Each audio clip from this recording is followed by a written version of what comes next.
of Snow and Whirlpool by Orpheus Kidwell, Chapter 1, Friends with the Enemy. She saw him right there on the ground, asleep like he was safe.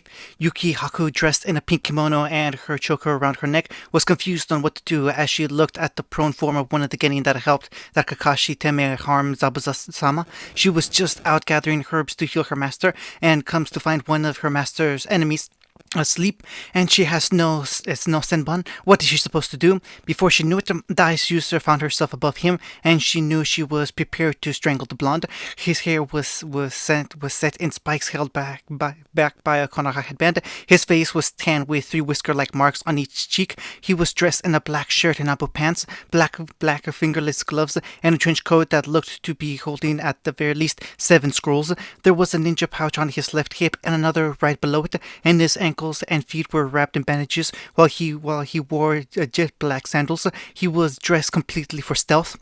Suddenly, his eyes shot open, 2 orbs of the deepest cerulean she had ever seen, deeper than the ocean itself. Quickly, Haku put on a smile that only the best could tell was fake. "Why, hello there," she said cheerfully. "I was just about to wake you. You know it's not very safe to sleep in a forest." The boy stood up and chuckled. "Nah, I'll be fine. I've been through enough danger to have a sense of when to be careful." Haku kept her smile up, but on the inside, "Did he know? No, it's not possible. Not even a sensor can tell someone's emotions. Maybe I lost this chance. But no more. Are you a shinobi then?" she asked, though she already knew the answer. "Yes, Uzumaki Naruto, genin of Konohagakure, at your service," he stated cheerfully, but Haku saw something in his eyes, something she very well knew. The loneliness, fear, anger, hatred, despair, eyes like she held before Zabuza-sama found her, only much worse. She smiled at him and keeping the act up. "That is quite amazing, Naruto-san. I am Yuki Haku." Naruto grinned foxily at the pale girl, and for some reason it made her face warm a little, but she was able to rid of her blush. "Nice to meet you, Haku-chan," he said, and this time her blush came back. No one she had ever met referred to her as Chan, not even Zabuza-sama. "So, are you picking flowers then?" he asked curiously, and she nodded. "Hi, Naruto-san. I'm picking herbs to make a salve for my friend. He is injured and needs it to heal." He looked at her and smiled slightly, not the grin from before, but this one somehow looked more genuine. "Can I help you, Haku-chan?" She was taken aback by that, but nodded anyways. "Hi, you see the ones in here? I need more of them." He studied them for a second and nodded. The two began working to find the herbs as they talked. "So, Naruto-san?" "Just Naruto, please. I don't like the formalities much." "Hi, Naruto. Why were you out here? Were you training?" she asked, hoping to get some information on him for the next battle. "That's part of it," he sighed. "My team doesn't exactly see eye to eye with me. I got into an argument with Sasuke, my teammate, and Sakura, my other one. She usually takes his side, and she's little more than his fangirl. I just wanted to see whether Sasuke had any tips for Katanjutsu, since I have an affinity for fire element. But he just scoffed and told me I would never be able to do anything. Then Sakura agreed and yelled me for being a baka and tried to hit me. Damn, Kakashi-sensei just stayed where he was at the table, reading his Smut Ichicho while it happened. So I decided to just leave the house and come here to try and train up." Haku frowned at his explanation. "Your team doesn't sound very productive," Haku commented as she grabbed another herb. "In fact, it sounds as if you never get along. Wouldn't that get you killed in the ninja world?" she asked with false curiosity. "Yeah, but it's not like I have any choice. I mean, not really. The only reason I'm even able to be a shinobi is because of the spoiled Uchiha on my team. The council will do anything to keep him happy, whereas they do anything to try and keep me from learning." He sighed. Haku was truly curious now and looked at the blonde. "What do you mean? Shouldn't they wish for their soldiers to be the best they can be?" "You would think that, wouldn't you?" He shook his head. "Everything I know, I taught myself. Some of the jonin who know about my predicament help me out from time to time, training, scrolls, supplies, even bring me lunch now and again. But I can't say that there are more of them than I have fingers." Another sigh escaped his lips. "Sorry for ranting on, Haku-chan. I don't want to force my problems on you." She smiled sadly. "Not to worry, Naruto. I am quite okay with it. Even with that, you're pretty strong, right?" The boy smiled another of those smiles that didn't look fake, and Haku found she liked that smile. "I suppose so. With all that happened, I have to be. So, do you have someone precious to you, a person that means the world to you? Like, A girlfriend? He asked, his searing blue eyes staring into her own chocolate ones. That's not what I meant, Haku argued, a deep crimson blush flooding her cheeks. After she was in control, she smiled. No, a friend that you would give your life for. The blonde's eyes seemed to wander as he was lost in memories and thought. I used to Haku-chan, and I tried to keep her safe, but it just wasn't strong enough. She was like a mother to me, since I never knew my own. Haku saw the despair in his eyes, as well as the happiness at remembering his precious person, so she put one of her slim hands on his shoulder. Would you like to tell me about her? He smiled sadly.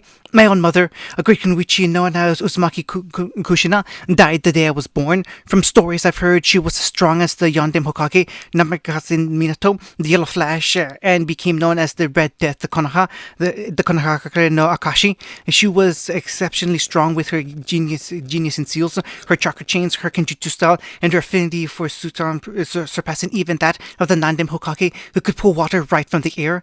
She was also a student of the Slug Princess Senju Tsunade, alongside with Hyuga Hitomi and Uchiha Mikoto, one of the few kunoichi teams that made it into Anbu together. After my mother's death, both of their teammates, Mikoto and Hitomi, tried to adopt me, but the council would not allow it, unfortunately, so I stayed an orphan. Hitomi-chan and Mikoto-chan were the only two people that saw me as a human or not. For my differences, everyone hated me for. They didn't care that they were wives to the two most powerful clans head of Konoha. I was like their son, and they would never abandon me. I even grew to see their children as my own siblings. Hinata was my shy sister, and Sasuke was the brother who always wanted to be stronger. Hanabi was the little sister who wanted to prove herself. And Itachi, he was the older brother we all looked up to. But Hitomi-chan fell deeply ill after Hanabi Itomu's birth, and in 6 months, her health deteriorated so much that she died, leaving Higashi, her husband, as clan head and father of two. Hinata, Sasuke, and I were only 6 years old. It was really sad, because Hinata withdrew into herself, becoming even meeker than she was, stuttering like crazy and blushing over the smallest things. I think that since I was the closest she had to family, she grew an obsession towards me, following me everywhere I went like a lost puppy and always trying to impress me. Sasuke, he seemed fine, but he became a little colder to us after the woman he saw as his Oba-san died. I just trained harder, hating that I couldn't help her, that I was useless. I forced myself to become stronger, faster, smarter, and I had to refine my chakra control more and more so that I could reach one of my goals of learning medical ninjutsu. My indifference towards everyone else stopped it though. I kept trying harder and harder just as Sasuke was getting colder and not meeker. And then, Haku asked. She didn't care about the information for Zabuza-sama anymore. She was enthralled by this boy's story. 2 years later, we were on the road to recovery. Hinata had gained enough confidence to finally master a few katas of the Juken, and Sasuke was open, though only with us, Hanabi, and his older brother Itachi. Then tragedy struck when we were 9. Sasuke's family suffered a great loss. Mikoto died. She asked with a gasp. Uchiha Itachi murdered all of the Uchiha besides Sasuke. He was stuck in a coma of shock for a whole month and a half, and when he finally recovered enough to return to Konoha Academy, he wouldn't talk to anyone. All he ever did was train and brood about how he would kill his brother Itachi and avenge his clan. Hinata was so depressed about the incident of losing the other mother figure in her life, she tried to kill herself seven times. In 2 months, she became a shell of the sister I once had and cried herself to sleep. She was even worse with her obsession with me. She practically worshipped the ground I walked on, and her meekness disappeared for rage at anyone who dared insult me, even slightly or accidentally. My entire surrogate family turned either dead, insane, or criminal, and I was powerless to stop it. So, you know what I did? I trained more and more. I only did the bare minimum necessary to pass the academy, sleeping through classes, all the while getting better and better, but it didn't take away the pain or the guilt. I could have become a genin after Hitomi-chan's death or after the Uchiha massacre, but I wouldn't. I wouldn't leave my two mentally unstable siblings and go off on dangerous missions. Perhaps as an Anbu by now. Even Hanabi-chan, my poor little sister, she became completely obsessed with taking over as clan head, beating Hinata in everything, and Higashi could do nothing. If the public knew of his daughter's insanity, it would ruin the Hyuga clan, so I have to get stronger. It may be a lost cause, I know it, but my siblings, I just know that I might be able to save them somehow one day, if only I could be stronger. Then, you truly are strong already, Haku said with a soft smile. You wish for power in order to keep your precious people safe. When someone fights for their precious person, that is when they truly become strong. The blonde smiled and looked at the baskets, frowning as he saw them both full. It seems like just I must go and help my friend. Can I see you again, Haku-chan? Perhaps next time I can hear your story, he asked with a sad smile. Haku hesitated. She really shouldn't. She should stay with Sabuza-sama, not know this boy.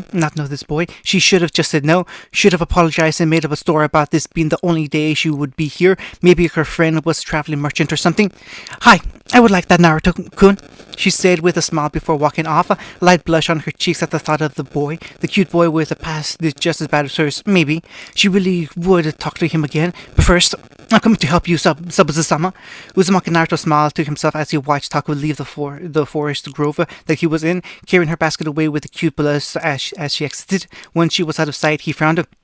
She's just like me, he stated to himself quietly, an inaudible whisper. I saw her eyes. They were part of a mask, hiding her true self, her loneliness, her despair, her anger, her isolation. Her mask is even easier to read and harder to understand than Anko's. What happened to her? Naruto shook his head. And on top of that, her chakra, her killing intent, her negative emotions, she's that hunter nin from before. In the back of his head, the blonde heard a familiar voice. True, Kit, very true, but I felt little to no lying on her part. This Haku, she told the truth in most everything she said, even the last part where she wanted to come back and talk to you. I sensed deep pain within her very being, pain she has tried to bury within her. I don't know what happened to her or how she's dealing with the immense amount of hurt she is experiencing within herself, but she is definitely like you. What will you do about it? Kurama-sensei, the blonde thought back. I'm not entirely sure. She is an enemy of the mission, but I don't want to harm her more than she already is. She's like me, and I hate doing anything to lose. Who already hate for everyone. And I hate doing anything to those who already have enough pain within themselves. Or maybe my little kid has a crush. Kurama snickered in his mind as the blonde blushed slightly. Shut up, I don't. She was really cute, though. You have my approval, Naruto-chan. Just shut up, Kurama, and let me train some more. Just then, Naruto's stomach growled. Right after I get some breakfast. With that, the blonde Jinchuriki ran out of the clearing, already having all his possessions within the storage scroll in his trench coat, one of the 7 scrolls he always kept on him. Tazuna's house. Tsunami looked at the table curiously, wondering something. It was breakfast, and mostly everyone was already seated and eating. Well, seated anyways. Her father was on one end, eating the meager breakfast she served while drinking a little sake, and her son as well, minus the sake. The masked Jonin was eating while reading, and the black-eyed Uchiha boy seemed to be brooding over something while eating her cooking. The pink-haired girl was also seated, right next to the Uchiha, in fact, but she favored staring at the emo-looking boy with hearts in her eyes instead of eating her breakfast. That was insulting. Was her food not good enough? Inwardly, the civilian woman panicked. Was she not a good hostess to these shinobi? Were they not comfortable enough and well fed? They had come and were protecting her father and her village from the good of their hearts when they didn't have to, and she was being the best, and she wasn't being the best that she could be in return. Oh no! Breaking the woman's negative thought was the opening of the front door, which caused Sasuke and Kakashi to get up, kunai in hand, only to see it was Naruto. The silver and black-haired duo simply sat back down wordlessly, uncaring of the blonde. He didn't seem to care about them either, instead taking a seat at the table further from his team and next to Tsunami, where a plate was already set up for him. With a smile, he began speaking to Tsunami. Good morning, Tsunami. How are you? Your cooking smells delicious as always. She smiled at him, relieved she wasn't being a horrible hostess to her village shinobi protector. Good morning, Naruto. I'm very well, and thank you. Then the woman looked at the state of the boy's dress. Dirt covered everything. Where did you go last night? You didn't sleep outside, did you? After he finished his mouthful of food, he replied, Hi, Tsunami. I was out training, and by the time I finished, I was too tired to come back. I prefer sleeping outside anyways. It is more comfortable to me and reminds me of home. He smiled sadly before shaking his head. Anyways, I hope my team didn't argue too much after I left. They didn't give you trouble. Tsunami shook her head. No, they were quite alright, though Sakura was a bit loud. Naruto raised an eyebrow. No matter how much it welcomed her to be rude, she shouldn't. Sasuke and Kakashi were quiet enough, though, if you don't count Kakashi's giggling. Yeah, I suppose that's how I expected them to act. The blonde spotted Tasuna finishing with breakfast and at the door waiting. Anyways, it's my day to guard Tasuna, so I'll see you later, Tsunami, Johnny. And with that, he went to Tasuna and they made their way to the bridge. Zabuza's hideout. Zabuza's place of dwelling within the village of Nami no Kuni was rather simple. On the edge of the village within the forest of the northeast, just 2 miles outward lay a large warehouse made of chakra steel and covered in fading seals left over from the time that Uzugakure still existed and was allied to the small island of Wave. It was some 30 feet high and looked to be medium-sized on the outside, but on the inside was a different story. Over 70 feet tall and well over 5,000 square feet and 4 rooms, 2 for storage, 1 for a kitchen, and the last was a bedroom with 4 beds, 1 for Zabuza, Haku, and the Oni brothers respectively. In the storage rooms were many different things the 4 had gathered over the last years since their abandonment of Kirigakure: weapons, scrolls, disguises, ryo, and all manner of treasures, gold and jewels. Even at only A rank, Momochi Zabuza was a wealthy individual, but not near the wealth he needed for his true dream: to fund the rebellion and kill Yakura so that the blood mist would exist no longer and the true Kirigakure would be revived once more. In the bedroom lay the prone figure of one Kirigakure no Kijin, Momochi Zabuza himself. The Kublikiri Bocho lay leaning against his bed, and Haku stood on his other side, a bowl of salad in her hands that she was treating his wounds with. Each time her slender fingers applied the healing solutions, one of the most feared missing nin living winced at the stinging and sensation it presented to his injured body. Gomen-sai, Zabuza-sama. The girl apologized once more for harming her master. Just get over with, Haku, he replied. The quicker I'm able to move, the quicker I can kill that damn Kakashi Teme and get my pay for off in the bridge builder. He growled again as the stinging returned. Zabuza-sama, what about the Genin with him? Haku asked cautiously, her mind still on the intriguing blonde she had met just 2 days ago. The Genin, he thought. The penguin will die, definitely. Those 2 boys show promise, though. Recruiting one of them might be beneficial. That black-haired boy had the look of an Uchiha, but that clan was known for nothing if not backstabbing. No, I don't think he would be a good long-term investment, Zabuza mumbled. And the blonde? Haku asked. Huh, never know. I saw his eyes, Haku, just like yours, but I could get him on our side. If the hatred in his eyes was any indicator, he hesitated to protect that Konoichi. If not mistaken, the other 2 on his team ignored him as if he were nothing more than the air or the ground they walk on. But that's besides the point, and just wishful thinking, you know. Haku clenched one of her fists and brought up as much courage as she could muster. What if I could convince him to come with us? What if I could get him to our side? Zabuza set his gaze on the girl, eyeing her suspiciously. If you could, I suppose I could take him with us. Yeah, if you can get him on our side, then I will let him come. The ex-Kirinin smirked suddenly. Does Haku have a crush on the little blonde Genin? Haku fought on a blush as she applied more of the salve to Zabuza, a bit more forceful this time, and she very much enjoyed the yelp of pain that resulted. Tasuna's bridge. Naruto and Tasuna arrived at the bridge pretty quickly, and just as they did, the blonde noticed the worker coming up to Tasuna. It was apparent he wished to quit for fear of his life. As they had a conversation, and Naruto shook his head. So I gather this happens a lot nowadays, Naruto asked the man who nodded. I suppose this is your first time at the bridge. Well, my men are quitting left and right. I don't blame them either. They just want to stay alive, I suppose. And who am I to deny them safety? But I will finish this bridge even if I have to build it myself, for I am the super bridge builder, Tasuna. Naruto smiled at his client's enthusiasm. So, you'll really do it all by yourself? The bridge builder nodded. Hi, though I have no wish to, I am a designer, not a worker. I'm nowhere near my prime, and I would likely die in the process of creating the bridge. I just wish I had a workforce that didn't keep leaving me. The blonde nodded and smirked. I believe I can help with that. I'm not too experienced with building, but Naruto made a single hand seal with his index and middle fingers crossing over one another. Mash out a clone jutsu. In an instant and a cloud of smoke later, at least 200 copies of the original blonde materialized. Just give them orders, and every time one is destroyed, the rest will get their memories. Tasuna gasped at the sheer amount of workers he just gained. This will cut the time of building by so much. Naruto laughed sheepishly and rubbed the back of his neck. Yeah, but unfortunately, I can only do this on my garden days because the other days I'll be training and eat as much chakra as I can. But you'll get more workers every 4 days, Tasana. Still, this is impressive. Can your teammates do this too? Tasano was careful not to call the other three his friends, as it was apparent for one reason or another they were no friends with him. Well, Tasana and Tsunami sure appreciated the kid for sure. He regularly helped Tsunami cook whenever he was at the house and not training. And now he just gave Tasana double the workforce that he currently had. Uzumaki Naruto was something special, all right. No, it takes a lot of chakra to make even 5. I think Kakashi Sensei can only make 10 at once, but thanks to my Genkai, I have much more chakra than other people normally. I could make at least 5 times as this if I wanted, but I need these to learn more before I give you too many and wreck your bridge.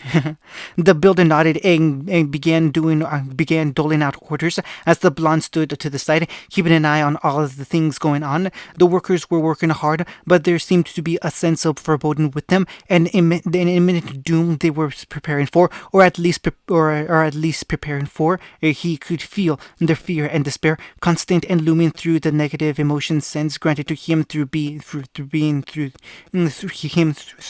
Kyubi. This Gato is really evil.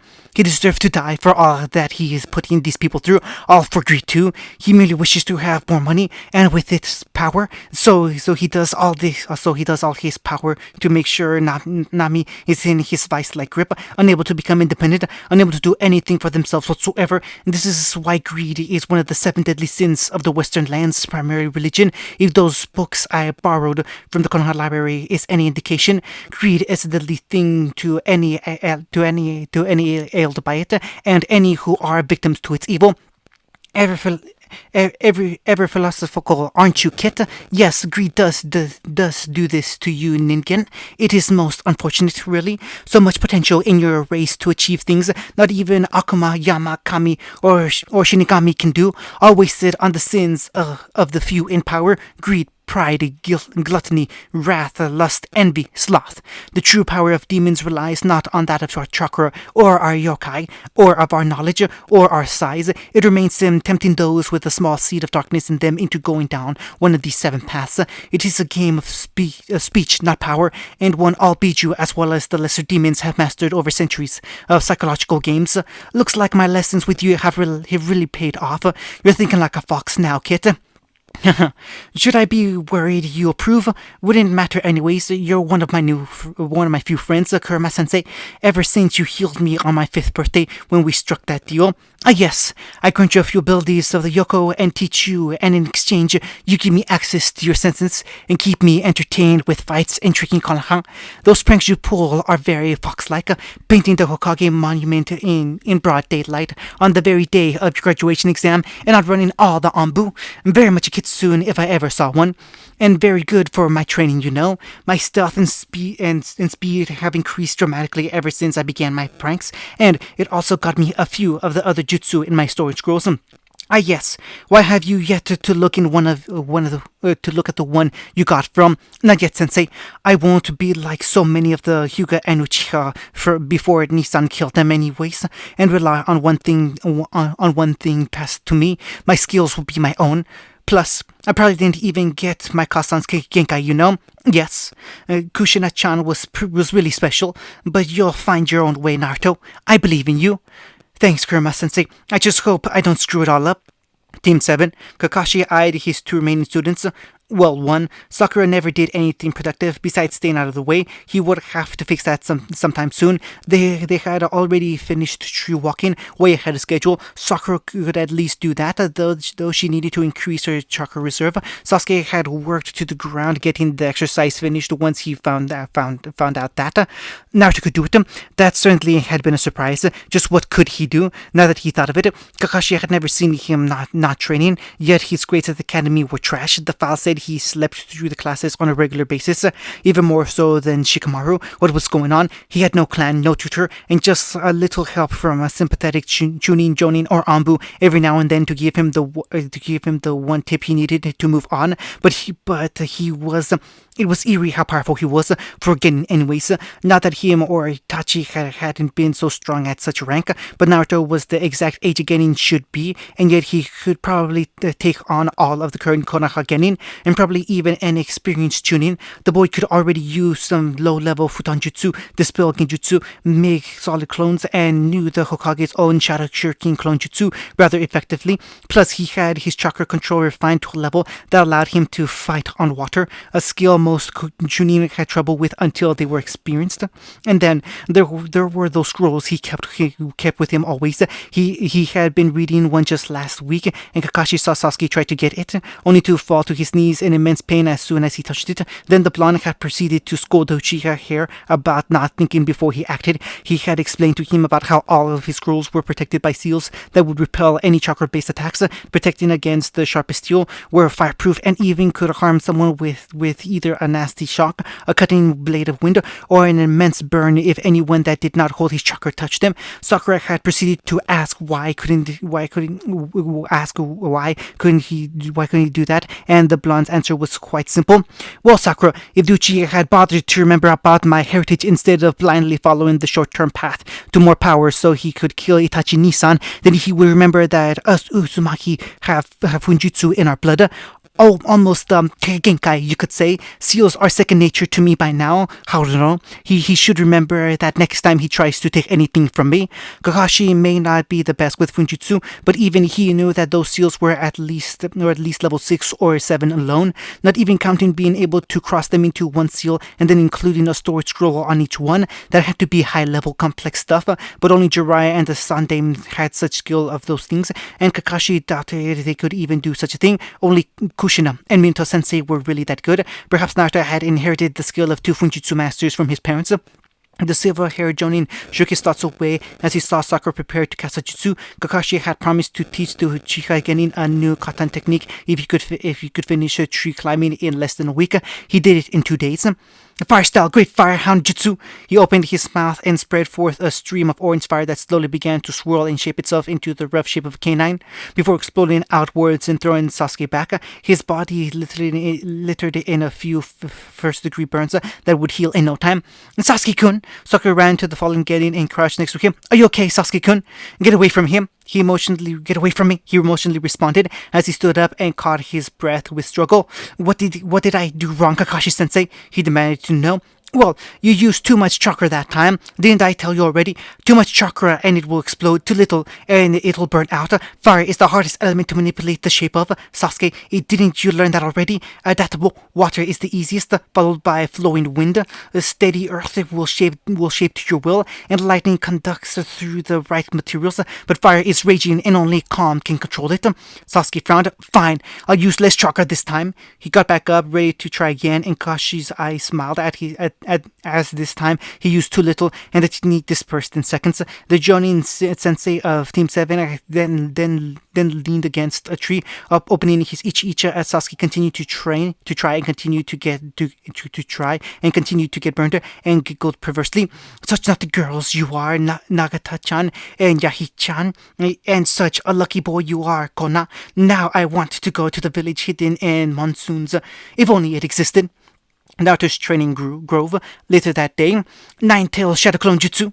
Naruto had his hands in the ram skill as he created a single clone infused with a part of Kurama's soul and yokai, allowing her to materialize in the world, even if only for a small time. Once the cloud of red smoke dispersed, she appeared in her human form. The queen of Kitsune was maybe 6 inches taller than her container, with long red hair that fell past her waist and shining crimson eyes with slit pupils. She wore a crimson battle kimono with black edging that did little to hide her impressive hourglass figure, D-cup breast, and tempting curves from the back of her waist. Nine bushy and crimson tails with orange tips protruded, swaying gently back and forth, brushing each other and the surrounding floor of the grove. The demoness slightly open mouth revealed short fangs, and her hands had 2 to 3 inch claws on each finger of each side. Atop her head were 2 ears, and on her cheeks were 3 whisker-like marks resembling Naruto's. Her feet were bare of anything and had no claws. Kurama stretched her limbs to loosen up after being stuck in a cage for so long. "Thanks for letting me out, Naruto," she said with a foxy grin. "You're welcome, Sensei. You know I called you for something special, though," he told his Bijou. "Yoko are known for 2 things, Fox Illusions and Foxfire. My controller is nowhere near enough to use illusions, but I know you know how to help me with fire." Kurama smiled. "Hi, Naruto-kun. I do know at least that, though I am much better with the yokai-powered Foxfire. I can use all types. That is why you have an affinity to it just by holding me within you. I know quite a few katan jutsu that the Sarutobi scroll doesn't contain. I thought you might."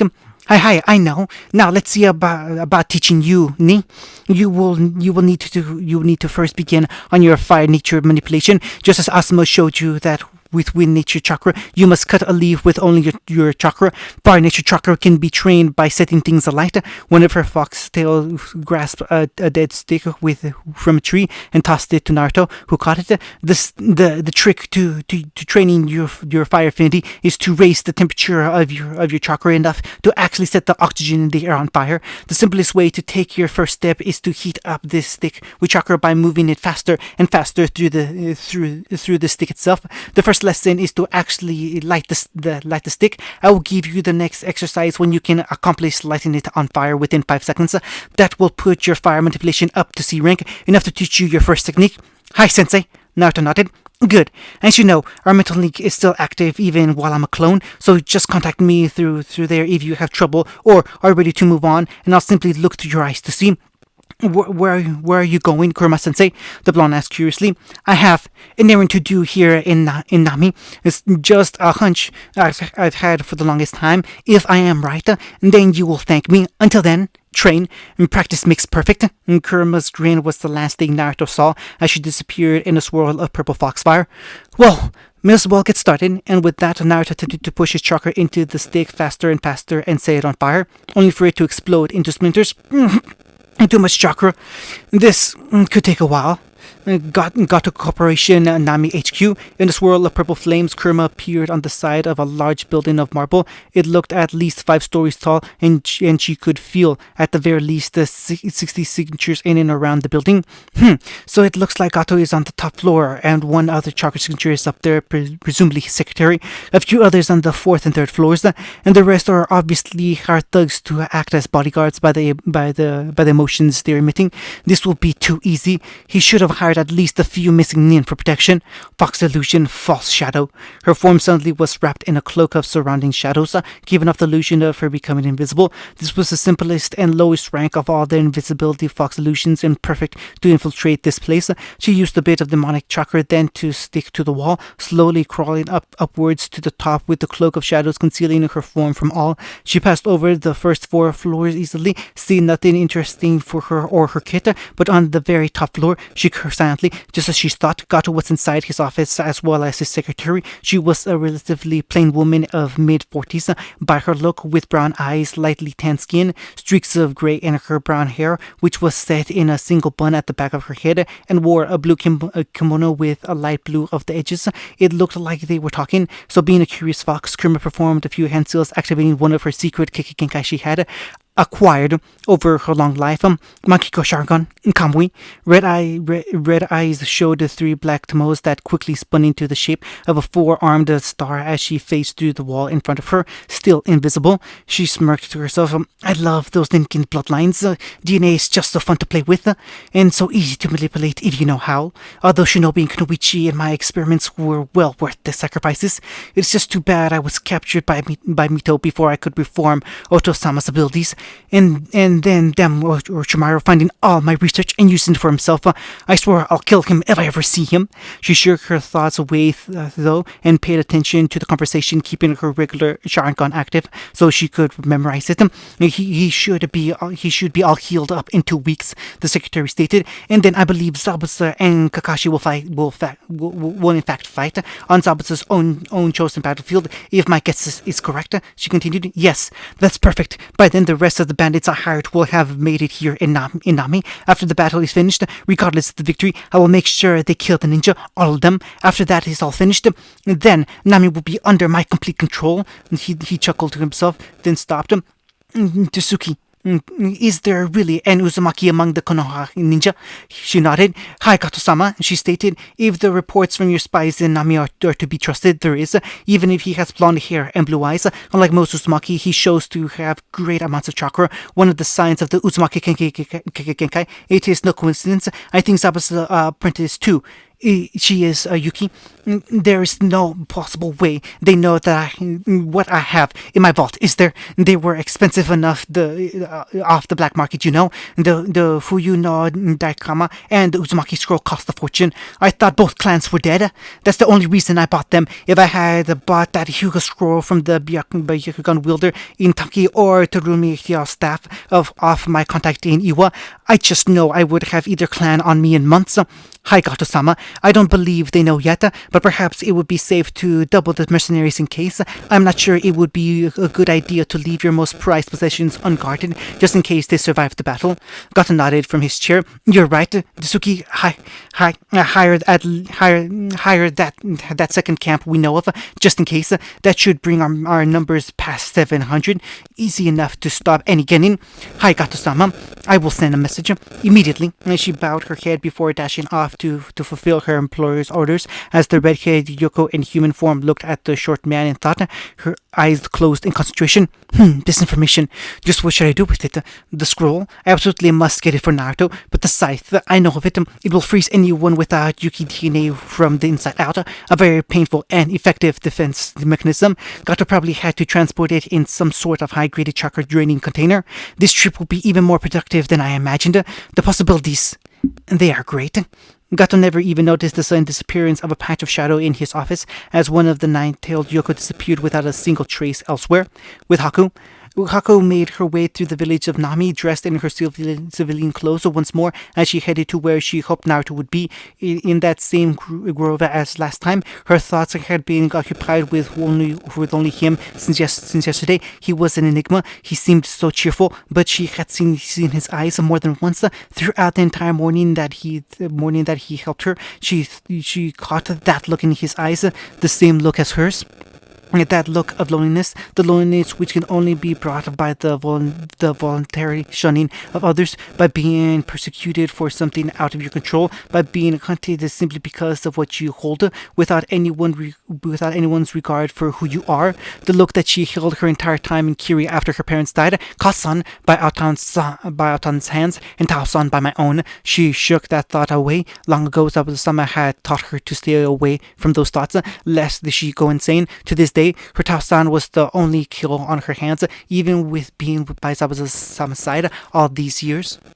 Soon Haku came upon the grove she had found her blonde companion yesterday and saw him. He was holding a single stick, no longer than a foot, in his hand and appeared to be in concentration. Haku observed him in curiosity and saw that the stick began smoking at the tip before it burst into flames. He grinned to himself and the Aijuster heard him mutter, "That was still 7 seconds. I need to cut the time by 2 before I can try the jutsu. Just a little more practice." It was at this moment that Haku walked into the grove and Naruto spied her. "Oh, hey Haku-chan." The blonde smiled at her. "I knew you'd come back today." Haku smiled a little. "Yeah, I said I would, didn't I? So, what are you doing? And how'd you get that stick to light up?" He grinned, but Haku noticed it didn't have the same feeling as the smaller smile he gave her yesterday. This one seemed practiced, fake, a mask.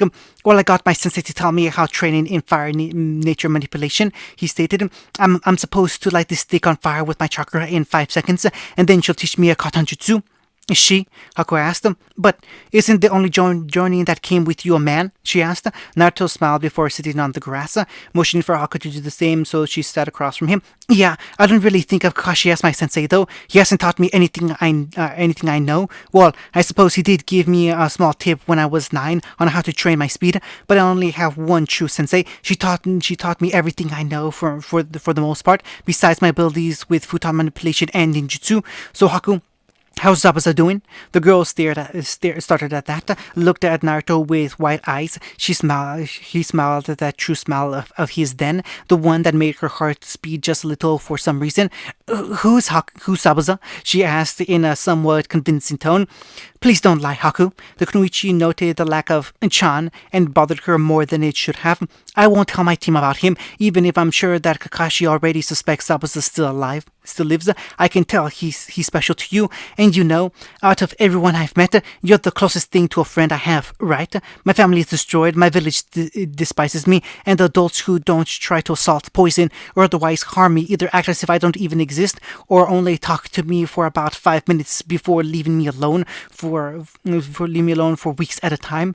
Those of my own generation, my own ex-classmates in the academy, Sasuke, Sakura, Ino, and Kiba despise me for differing reasons. Shikamaru, Shino, and Choji are indifferent.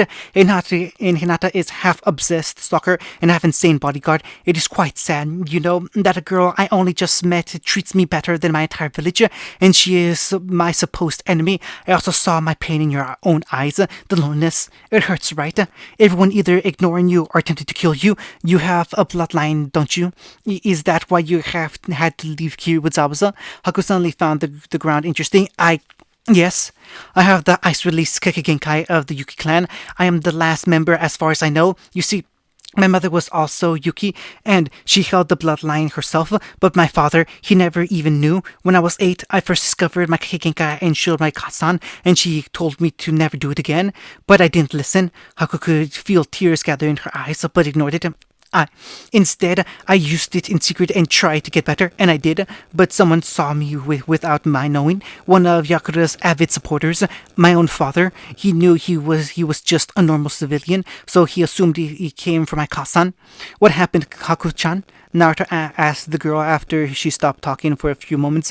You could clearly see the tears in her eyes, but knew she needed to tell someone. He took a knife from the kitchen and asked her about it. Mikatsan loved him, you know, and so she admitted she had kept her bloodline limit a secret from him, and so he stabbed her 7 times. I could only watch in horror as her body was opened repeatedly by the knife. I still see it when I sleep sometimes. And then he turned to me. I could clearly see the look in his eyes, the look of hatred and contempt, and then he took a step towards me. I just reacted out of fear, and I only wanted to make a wall of ice like I had done so often before. But I didn't.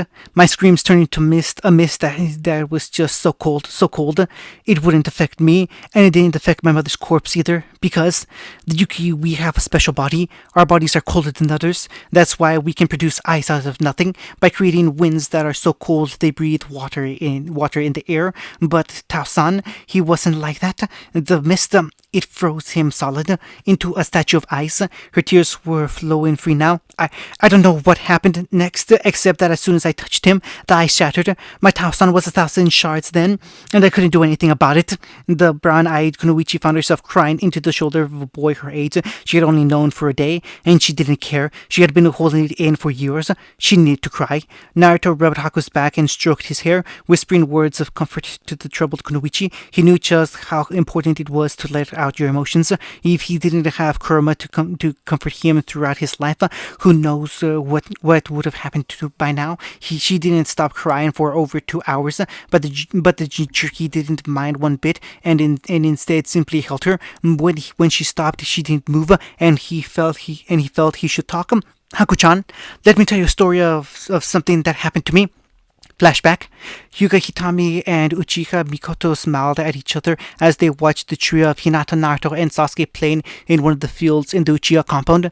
A game of hide-and-seek turned tag that Hinata was winning with her Byakugan. I still don't quite understand all what happened to change our relationship. I don't know why everything was destroyed. The scene shifted to the funeral of Hyuga Hitomi, the entire Hyuga clan, Uchiha Sasuke, Uchiha Itami, Uchiha Mikoto, and Uzumaki Naruto, all in attendance and dressed in black clothing to mourn her while the infant Hanabi was held by Mikoto. I don't understand why everyone I love had to leave. The scene shifted yet again with Naruto, Sasuke, and Hinata laughing together as they made their way to the Uchiha compound, only to stop dead in their tracks as they saw all the corpses of Uchiha and all the blood everywhere. The slaughter. The trio ran inside to go find the mother figure they all loved and did, but she was dead. Their Nissan Itachi above the corpses of both his parents. Monkey Sharingan spinning as he turned to look at the three coldly. In a second after his uttered pronunciation of Tsukiyomi, Sasuke dropped to the floor and he disappeared in a shunshin of ravens. But I do know one thing, Haku-chan, even if they are gone, Mikoto-chan, Hitomi-chan, even Itachi Nissan, even so, I believe that they are still with me, protecting me, watching me. I may not understand why they left me, but I know that I will one day see all of them once more. But Naruto, if they're gone forever, don't you feel guilt for not being able to protect them? Of course I do, but I also can't help but feel proud that they believe in me. The scene shifted back to Hitomi's funeral, where in her will she gives Naruto a scroll that once belonged to Uzumaki Kushina, given to her, and another that details her entire taijutsu style she used as a kunoichi since she wasn't a Hyuga by blood. At the reading of Mikoto's will, she gifted to him a scroll as well, one of the Cillian variety that contained one of her most prized possessions, a scroll of every wind and fire release jutsu she had copied, proud to pass it on to one of the only ones Konoha who shared her affinities, a boy as much as a son to her as Sasuke and Itachi. Naruto is sitting in the forest of death, wide-eyed as he stares up at the man he never thought to see again, his Nissan. Uchiha Nukin looks at the blonde and gives a small smile, dropping to him one of the most prized Uchiha scrolls, a summoning contract used by Uchiha Madara himself. And because they believed in me, Haku-chan, I will fight on in their name, even if I must be the one that everyone loathes, that everyone wants dead. I will be the one to carry dreams of my mother's and my older brother. I will be Hitomi-chan's will to find peace for the Hyuga clan, Mikoto-chan's successor to find all of my family and protect them, and Itachi Nissan's rival in finding a way to bring the world peace. Why are you telling me this, Naruto? Flashback end. Because, Haku-chan, I'm simply telling you to let your precious people live on in you. Don't become a copy of your mother and father. Don't share the dreams in your own special way. Do you understand? I think so. Thank you, Naruto-kun. End of Chapter 1. Of Snow and Whirlpools by Orpheus Kidwill. In Chapter 2, everything has changed. Naruto gripped the kunai tightly in his hand as he looked at the scene before him. Bodies twain all over the bridge of bridge workers he had been helping over this last month. Tasuna and Sakura cowering on the side from their fear at the massive killer intent released between Kakashi, Zabuza, Haku, and Sasuke. Kakashi and Zabuza fighting once more within the midst of Zabuza's signature hidden mist jutsu. Sasuke trapped inside of Haku's demonic mirroring ice crystals. The bridge was a battlefield. He had just arrived after he awoke from a late sleep because he had been up all night worrying about the events he knew would come today. It was a good thing though, as he had stopped two of Gato's thugs who had attempted to capture Tsunami to use as a hostage. Their deaths barely even affected him, as Kurama-sensei forced them to kill every night in Mindscape training since he met her when he was 7. She was a harsh teacher and even more brutal while they trained in his Mindscape, but the results were all there, and for that he was grateful. Ah, you're welcome, Naruto-chan. The melodic voice of his red-headed attendant replied to his thoughts. He sighed as he knew he had to decide now, Haku or Konoha. On one hand, Konoha had been his home forever, and the Hokage was almost like his grandfather. He was almost the ninja of the leaf, which meant that if he left, that they would hunt him down. Not to mention that he was a Jinchuriki. On the other, Haku was his only true friend. He didn't even know how to describe it. Haku-chan had this certain quality to her that made him feel different with anyone else. Just by being near him, she made Naruto feel as if he mattered as a person and not as a weapon or as a ninja. Naruto just found himself so used to her presence that he felt as if this day wouldn't come at all. It was just so unfair. Every time he had something good, why did he have to lose it? Calm down, Naruto, Kurama's gentle voice soothed. Your anger will release my chakra, and you know it. I know that you can control up to two tails, but no one else does. So how do you think they would react, especially the council?" Inwardly, the blonde nodded to his tenant and calmed himself with a deep breath. "Thanks, Kurama-sensei. Do you have any advice on what I should do?" "I thought you'd never ask. You know I hate Konoha with a passion, so I say leave them. And plus, Haku-chan is so cute. I want to see my little kid have kids of his own." Naruto failed in trying to keep down his blush, but all I can say is, do what your heart says. Only you know what is the best thing to do is. Another sigh escaped the young Jinchuriki's lips as he slowly made his way down the hill and calmly walking past Tasuna and Sakura, neither of which noticed him, as their eyes were completely on the fight between Sasuke and Zabuza.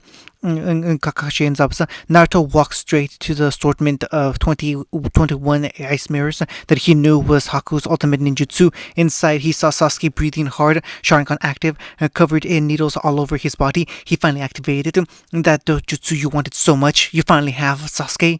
You're a step closer to getting the strength you want, but how far will you go to get it? I wonder. Itachi spoke of the Uchiha's curse of hatred with this state. Yet he's the very one who forced it upon you. You had it before you even activated the first stage. It's plagued you for years before this day. Now that it's activated, what will be of the boy I once called brother? He'll well and truly do anything to kill Itachi, but once that is over, will he still be the Sasuke I once knew? One more needle to Sasuke's neck, and he crumbled into what Naruto knew was a coma-like state. One of the things Haku had admitted she could do. He would be absolutely fine. She was in her mirrors. Naruto could sense the exact one by her chakra. She was in the very top one, but she was looking directly at Sasuke and seemed not to notice him. "I'm sorry that I had to do that, Uchiha-san. Naruto had wished to turn you back to how you once were, but I have seen those eyes before, that look behind the Sharingan you wielded. You will do anything to attain power."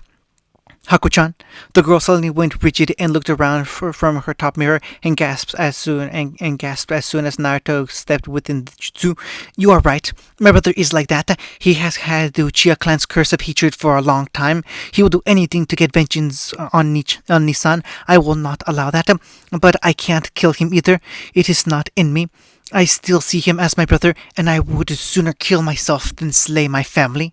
Haku stepped from her mirror and landed in front of Naruto. She took off her hunter-named mask and looked into the blue eyes she had grown to love so much for the support. The eyes that had a pain identical to hers. The eyes that shone every time he gave that smile that made her heart skip a beat. "Naruto-kun, please," she almost begged him. Both knew what she was talking about. She wanted Naruto to come with her and Zabuza and to leave Konoha. "Haku." Her heart sunk more than she thought possible at his omission of the chan suffix that she was used to.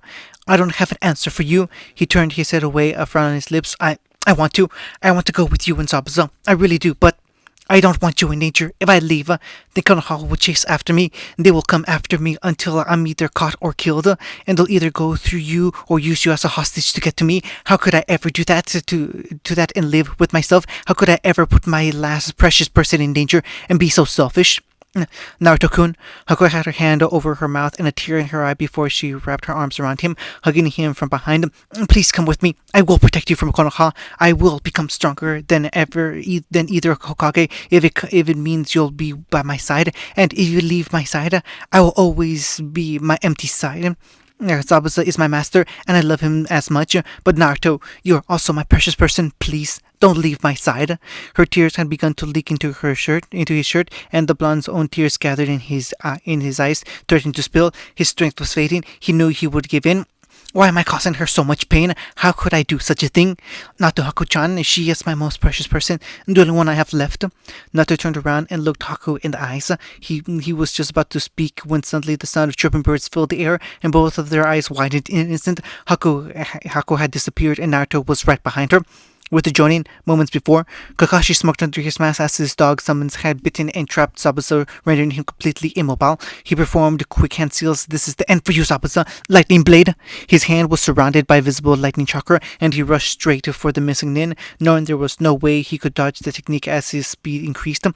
Kakashi felt his hand pierce through flesh, but his eyes widened. See it was not Zabuza, but the hunter nin who he had stabbed, a girl who was probably only 14. He pulled his hand out of her her, and right before she fell, his blonde student materialized, catching her before she fell, laying her head in his lap. Naruto's tears fell freely now as he laid his eyes upon Haku, injured and very likely to die. Haku, no. Her chocolate brown eyes glimmered as he looked up at the blonde, and tears of her own flowing. Naruto-kun, I'm sorry, I had to.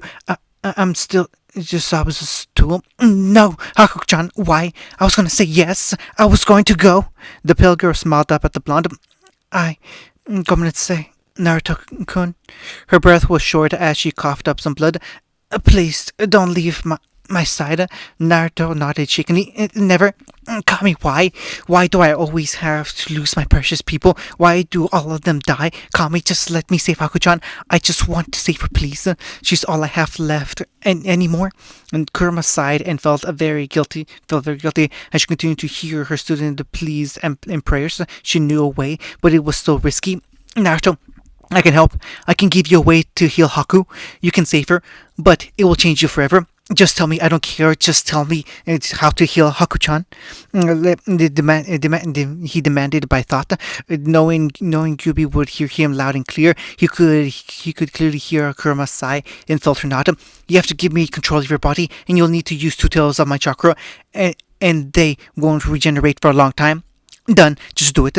Naruto's eyes suddenly turned a deep crimson with slit pupils and around his body a cloak of purple red chakra in the rough shape of a fox with 2 tails surrounding him. One tail was pressed to Haku's forehead and the other was against her stomach as Kyuubi made many hand seals using Naruto's body. Hundreds of hand seals over the space of mere seconds. Her power was increased with all the bandits Zabuza and Kakashi were killing, the fear fueling her chakra to be more potent. Finally, she growled out in Naruto's voice, Hellstyle, 9 hells healing. First ring, thievery. Kurama's hands were in the snake seal and Haku's body suddenly stilled. Second ring, time. Haku's body calmed down and her eyes were opened and dull before gaining a light of life to them. Third ring, loss. Her hand formed the ram seal and she made a chakra pulse that caused Haku to convulse. Fourth ring, punishment. Nothing seemed to happen on the outside during this stage except for tears falling from both Haku's and Naruto's eyes. Fifth ring, conversion. The tail on her forehead glowed bright red, and both Naruto and Haku's hair changed. His hair becoming bright red with a single streak of obsidian running through his bangs, while Haku's black hair gained a streak of that same red through her own bangs. Sixth ring, acolyte. The tail on Haku's stomach glowed bright red, and the 2 shinobi's skin tone met in the middle of ivory and tan, becoming identical. Seventh ring, fate. Both tails darkened to a deep black, and Haku's eyes became a very dark blue, as did Naruto's, or they would after Kurama relinquished control. Eighth ring, death. Suddenly, the tails thinned out and began to absorb into Haku until they completely disappeared. Ninth ring, reincarnation. Kurama reluctantly relinquished control back to Naruto as the healing was complete and Haku could be seen breathing normally as though she was asleep. The former blonde teacher gasped for air and looked around him before his eyes landed on Haku. Is she healed completely, Kurama? Naruto thought to his tenant. Yes, her breathing was shallow and it showed how tired it was. She's completely healed, but I warned you that you would be changed. Be prepared for exactly what that entailed. The Uzumaki was suddenly assaulted with images in his mind and held his head in pain. The day was full of snow, falling gracefully all over a place Haku instinctively knew was called Kirigakure, her home. She was excited today because she could show her Kasan her new ice powers. She had already told her 2 weeks ago not to do it, but she just thought that Haku couldn't control it. The 7-year-old girl knew it, so she practiced where no one could see, and she had made her mother a rabbit of ice. It was so adorable, and Haku knew Kasan would love it, so she carried the sculpture with her and opened the door to her house. Kasan, she called out in a melodious voice. She received no answer, so she walked around the house looking in each room. Kasan, where are you? She called again and finally came to her parents' room. She had to be in there, smiling to herself. Haku opened the door, and what she saw caused her to drop her ice sculpture, where it shattered into 1,000 needles. Her mother was drenched in blood. Her father opened over her corpse with the bloody knife in his hands, stabbing her 3 more times before he looked over at Haku with eyes filled with homicidal madness. Haku-chan, did you make that? You made that ice, didn't you? He got up and took a step towards the little girl, who nodded nervously.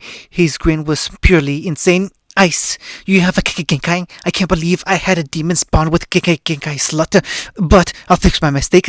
I surely will. Come here, Haku-chan. Help me fix my mistake. You're scaring me, Tao-san. She backed up out of the room as he followed her, a knife held in his hand. Suddenly he ran forward, and Haku ran as well, away from the man who was her father, the one who killed her cousin. Leave me alone! She screamed as she found herself up against the corner, her father pointing the still bloody knife at her, slowly approaching her, agonizingly slowly. Just stay right there, Haku, he said, and suddenly lunged for her. Haku screamed, waiting for the pain, but it never came. She slowly opened her eyes. She had shut and gasped, with tears already forming in her eyes. Her father was frozen as an ice sculpture, still mid-lunge. Her tears then flowed freely. Tao-san! She fell to her knees and continued to sob as she realized what she had done. She had killed her own father. What's that? Haku's memory? Yes, it is one of the effects of the healing. I am much too tired to explain it now. You must wait for me to awaken Naruto-kun. For now, protect Haku. Her life is in your hands, just as much as yours is in hers now. And with that, he felt Kurama pass out within his mindscape. Naruto sighed and shakily got to his feet as he could feel that over 3/4 of his insane chakra reserves were gone. He looked around the scene before him and steeled himself as he noticed that the bridge was strewn with bodies of workers and bandits, as well as what appeared to be Zabuza. The Jinchuriki looked down at Haku and nodded to himself as he seamlessly created a shadow clone to watch over Haku as he slowly walked to the missing nin who appeared to be almost dead. Naruto knelt beside him. Zabuza. The swordsman looked over to him and coughed blood from his now covered mouth. Gaki, I heard you. Too bad both Haku and I died. Looks like you have to suffer a little longer. Haku's not dead, Zabuza. The Jonin level nin's eyes widened. I healed her, but I don't have enough chakra to do it again. Zabuza nodded and coughed once again. Well, looks like my dream won't come true after all, but at least one of them can. Naruto looked at him with complete attention as he coughed again. You take care of Haku. She's like my own daughter. And also, he paused to catch his breath. Take care of my sword. Naruto's eyes widened. Nani? Take my blade. There are scrolls on how to use it at my base.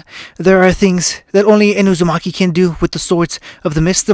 I want you to be the new Kirigakure no Kijin. Take my blade and don't let anyone take it from you. Take my scroll in the base and use them. Learn them. Do not let anyone keep you. Or Haku from your dreams. Naruto nodded once. Hi, Zabuza, I will. Good.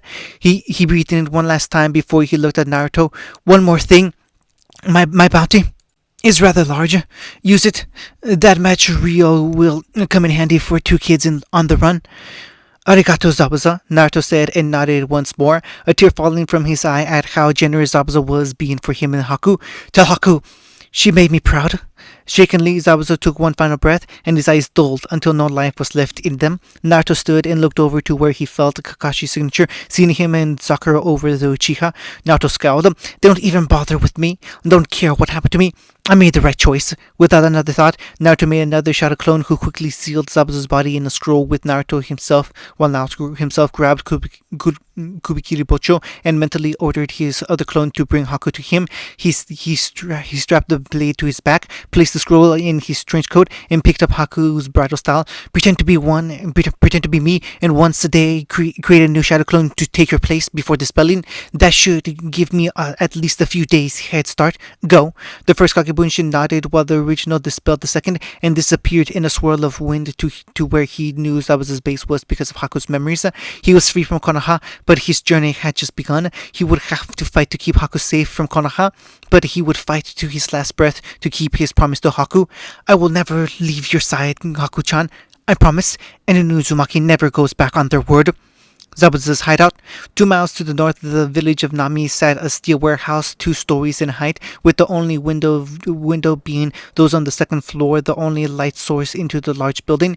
And large it was, big enough to count as a medium-sized clan compound in Konoha. It was more of a house than a storage facility, especially once it had been found by Zabuza. In the front, a set of large doors sat. They would open inwards, and if they were the daylight, would reveal quite the scene. The walls were lined lined and packed. The east and west walls contained shelves that held weapons and scrolls, books and tools, all manner of objects that Momochi Zabuza and his companion Yuki Hako had collected on them and their many missions. The south wall was where the doors were located, but on either side of the entrance were more scrolls. These ones contained food rations that were kept fresh by more expensive variants of storage scrolls that kept the objects in a state of stasis. The northern side of the building had been transformed into a large bedroom with walls around it, and all were two beds lay, only one of which was occupied. The last remaining Yuki lay in bed, still asleep from her healing roughly 48 hours ago. Her red streaked hair was tied into tails on either side of her fair-skinned face. She was still dressed in her hunter nin uniform that had a large fist-sized hole just above and to the left of where her heart should be. Her feet were bare, and the sandals that used to be there were on the floor at the foot of her bed. To her right on the chair sat a worried-looking boy, the last living Uzumaki. His hair was set in spikes of gold, with two crimson bangs framing his face and falling past his shoulders in the back. He wore a black shirt and ambu pants, black fingerless gloves with steel planting, and a black trench coat, as well as a large blade sat next to him. His eyes were a dark blue, and on each cheek were three whisker-like birthmarks. Just two days ago, he had looked only 12. But now he had the appearance of a boy almost 15. Just one more side effect of Haku's healing, he suspected. Naruto kept his eyes on Haku, face scrunched up in worry and concentration, as if he could wake her up just by focusing on that desire. Ever so often, she would shift in her sleep or mumble something incoherent. A sigh escaped his lips, and he placed Kubikiri in his lap, letting his finger glide along the flat of the blade. Over the intricate seals he had discovered on it roughly 6 hours ago, many of them were beyond his comprehension, much beyond what he currently knew, until he could learn more from his scrolls. But there were a few he understood. There was a reparation seal over the whole thing that used iron as a catalyst. That was the blade's legendary ability to mend itself with blood. There was almost some sort of strange combination of a storage explosive and barrier seal that he didn't understand, a gravity seal that allowed chakra to change the weight of the blade instantly, and the last one he recognized as a seal that almost like an array for a space-time seal, but it was much too complicated for Naruto to figure out at this point. Besides that, there were dozens more seals on it that were foreign to the young Uzumaki. Perhaps Kurama-sensei will recognize them. Otherwise, I'll have to hope that they're in one of my scrolls. Hokage Jiji had some understanding of Funjutsu, so perhaps his, or more likely Kasan's, will. Speaking of scrolls, I should probably go and make sure I gather all of Zabuza's in case we need to leave quickly. With all these things, though, I may need to write up a new storage scroll to get everything. Kagemunchi no Jutsu. Naruto created a single clone of himself. Hinging to civilian, and I need you to go and find a shop that is selling scrolls and ink. Probably will be in a general store. I have enough on me to make my own storage scroll, but I'm going to need a good reserve for later if Haku and I are going to be on the road. Hi, Naruto-sama. I will need some money. The former blonde nodded and grabbed his wallet before tossing it straight to the clone. Arigato. I will return as soon as possible. With that, the clone disappeared in a swirl of wind to Nami. And that was another strange thing about the healing. His clone seemed to mature after Haku had been healed. Strange. He shook his head and removed himself from the chair and sat on the floor as he took out one of his scrolls. It was his personal storage scroll, able to hold all sorts of things, a creation of his own. It was a specialized storage scroll that could only hold other scrolls and was protected by blood and chakra seals that meant only he could open and get anything out of them. He set it on the floor and unraveled it at just a little, as it could extend for dozens of feet until it ended, and found the kanji for supplies before sending chakra into it, and another scroll popped out. He unsealed the contents of this one, and out popped an empty scroll, 3 bottles of ink and a brush, just what he needed. Wordlessly, the Uzumaki unrolled the empty scroll and began to form brush strokes to start the array for a new storage seal crossed with a spatial distortion seal, allowing the scroll to hold at least 20 times as much as the normal scroll this size, enough to hold everything in this storage and then some. He began the long process of creating the scroll, one that would take at least half an hour, if not more. Tazuna's house, Naruto's room. Naruto's decoy shadow clone sat in his room, silently meditating and molding chakra simultaneously. Anyone that entered the room might gasp at the scene. The sight of the blonde balancing on four kunai, each with point up. Chakra had to be used just right, else the kunai would plunge into the clone and dispel him. The shadow clone itself was not unprepared, since Naruto had used just a little bit of Kurama Sensei chakra, so that the clone would could take a mortal wound before being destroyed. It also was under a solid hinge, so that he looked exactly as Team 7 remembered him. There was a knock on the door, and the Naruto clone opened his eyes and looked at it, feeling that the chakra belonged to Tsunami. "You may enter, Tsunami," he said coolly. The woman opened the door, a plate of food in his hands. "You weren't there for dinner, Naruto-kun, so I brought it to you." She set it on the floor in front of him and sat on the bed, looking at him quizzically. "What are you doing?" The blonde smiled and kept his hand in the ram seal so as to keep his chakra formed the way he needed. "This is an exercise that one of my sensei, a woman named Mitarashi Anko, taught me to control my chakra. It is very productive. See, by using chakra, I can keep balance on all four of these kunai simultaneously, but wrong flow of that energy, and one of them will stab me. She actually can do this on only one for an indefinite amount of time, only getting up when she wants to." Tsunami frowned. "That looks extremely dangerous. You shinobi are such risk takers.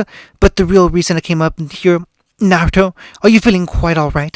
The blonde sighed. "The truth, it's my team. They've never much gotten along with me, and now I realize they don't care at all. Did you know that after the fight at the bridge, not a single one tried to find out if I was okay? I was uninjured, but still they fawned over Sasuke, and Sakura offered Kakashi to mend his wounds with her limited medical knowledge. But me, not even Naruto, how are you feeling after watching Kakashi kill your only friend in the whole world from a single one?"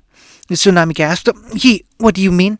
The clone sighed. "Well, you see, Zabuza wasn't alone in working for Gato. There were the demon brothers that worked for him, but we sent them off to Konoha for interrogation. But he had an apprentice that dressed as a hunter nin. Her name was Haku. I met her one day in the forest, and we started to get to know each other after some things happened. I realized that she was so much like me, and we quickly became friends. But then, at the battle, Kakashi tried to kill Zabuza. But Haku took the blow for him, a lethal blow. Tsunami got up and suddenly pulled Naruto off the kunai and into a hug. Well, I'll ask you, do you want to talk about it, Naruto-kun?" She whispered in his ear as she continued to hug him as only a mother knows how to hug a grieving child. Even if it was just a clone, he shed a tear. I would like that, Tsunami-chan," he whispered back. Nami no Sato. Meanwhile, the other Naruto clone made his way through town in his own solid hinge. He took the form of a man in his mid-20s in the clothes of a civilian. He had always been to a few shops and had to say, and things were strange. It seemed that the only thing things shop were short on was food. They had just about everything else. It was just that not many people would buy it once they used all their money to buy food, since prices had been insanely high under Gato's reign. He already had hit 2 shops and bought all of their paper brushes and ink, but the water was still pretty full. It was amazing how smart his boss was. All of those D-rank Kakashi sent them on really paid off, especially when Naruto could use the hinge to buy things from shops at regular prices. And then he could save up all of his money, as well as the monthly stipend he got from being an orphan. Who knew that such an amount of money could be made in the year and a half that Naruto had known the hench no jutsu? Regardless, he entered another shop, intent on browsing their wares, when he caught notice of Sakura, Kakashi, and Sasuke in the same place. Curiously, he entered and stayed to the side, acting as if he was looking at the assortment of shuriken and kunai, since he was in the Soshinobi shop of Nami. The other two had been shops that sold only scrolls. "Sensei, what do you mean?" Sakura asked of the masked Jonin. "Simple, Sakura. It seems as if Naruto has drastically changed since the battle. Have you not noticed it?" He turned the page of his ever-present orange book. "He stays in his room all the time, never leaving. Inara had to bring him dinner last night, and I think Tsunami brought it to him after dinner tonight. I'm not sure what happened to him, though. The dope is probably just being an idiot as usual." Sasuke's going right, Sakura screeched. Naruto's just a big baka. The clone growled at him, but restrained his next move, instead leaving the shop and heading back to the base. Boss is going to want to know this, but I can't just dispel with these supplies, so I need to get there first and give them to him, and then dispel so he gets the memories. He made the right choice. The team doesn't even care. It looks like Kakashi is at least pseudo-concerned, but his book is more important, it seems. Sasuke and Sakura. It seems that Sasuke's arrogance has only increased since he got the Sharingan, and Sakura's the same fangirl as always. Though, I know the boss wishes he could see what Hinata does to them if she ever heard them talk like that.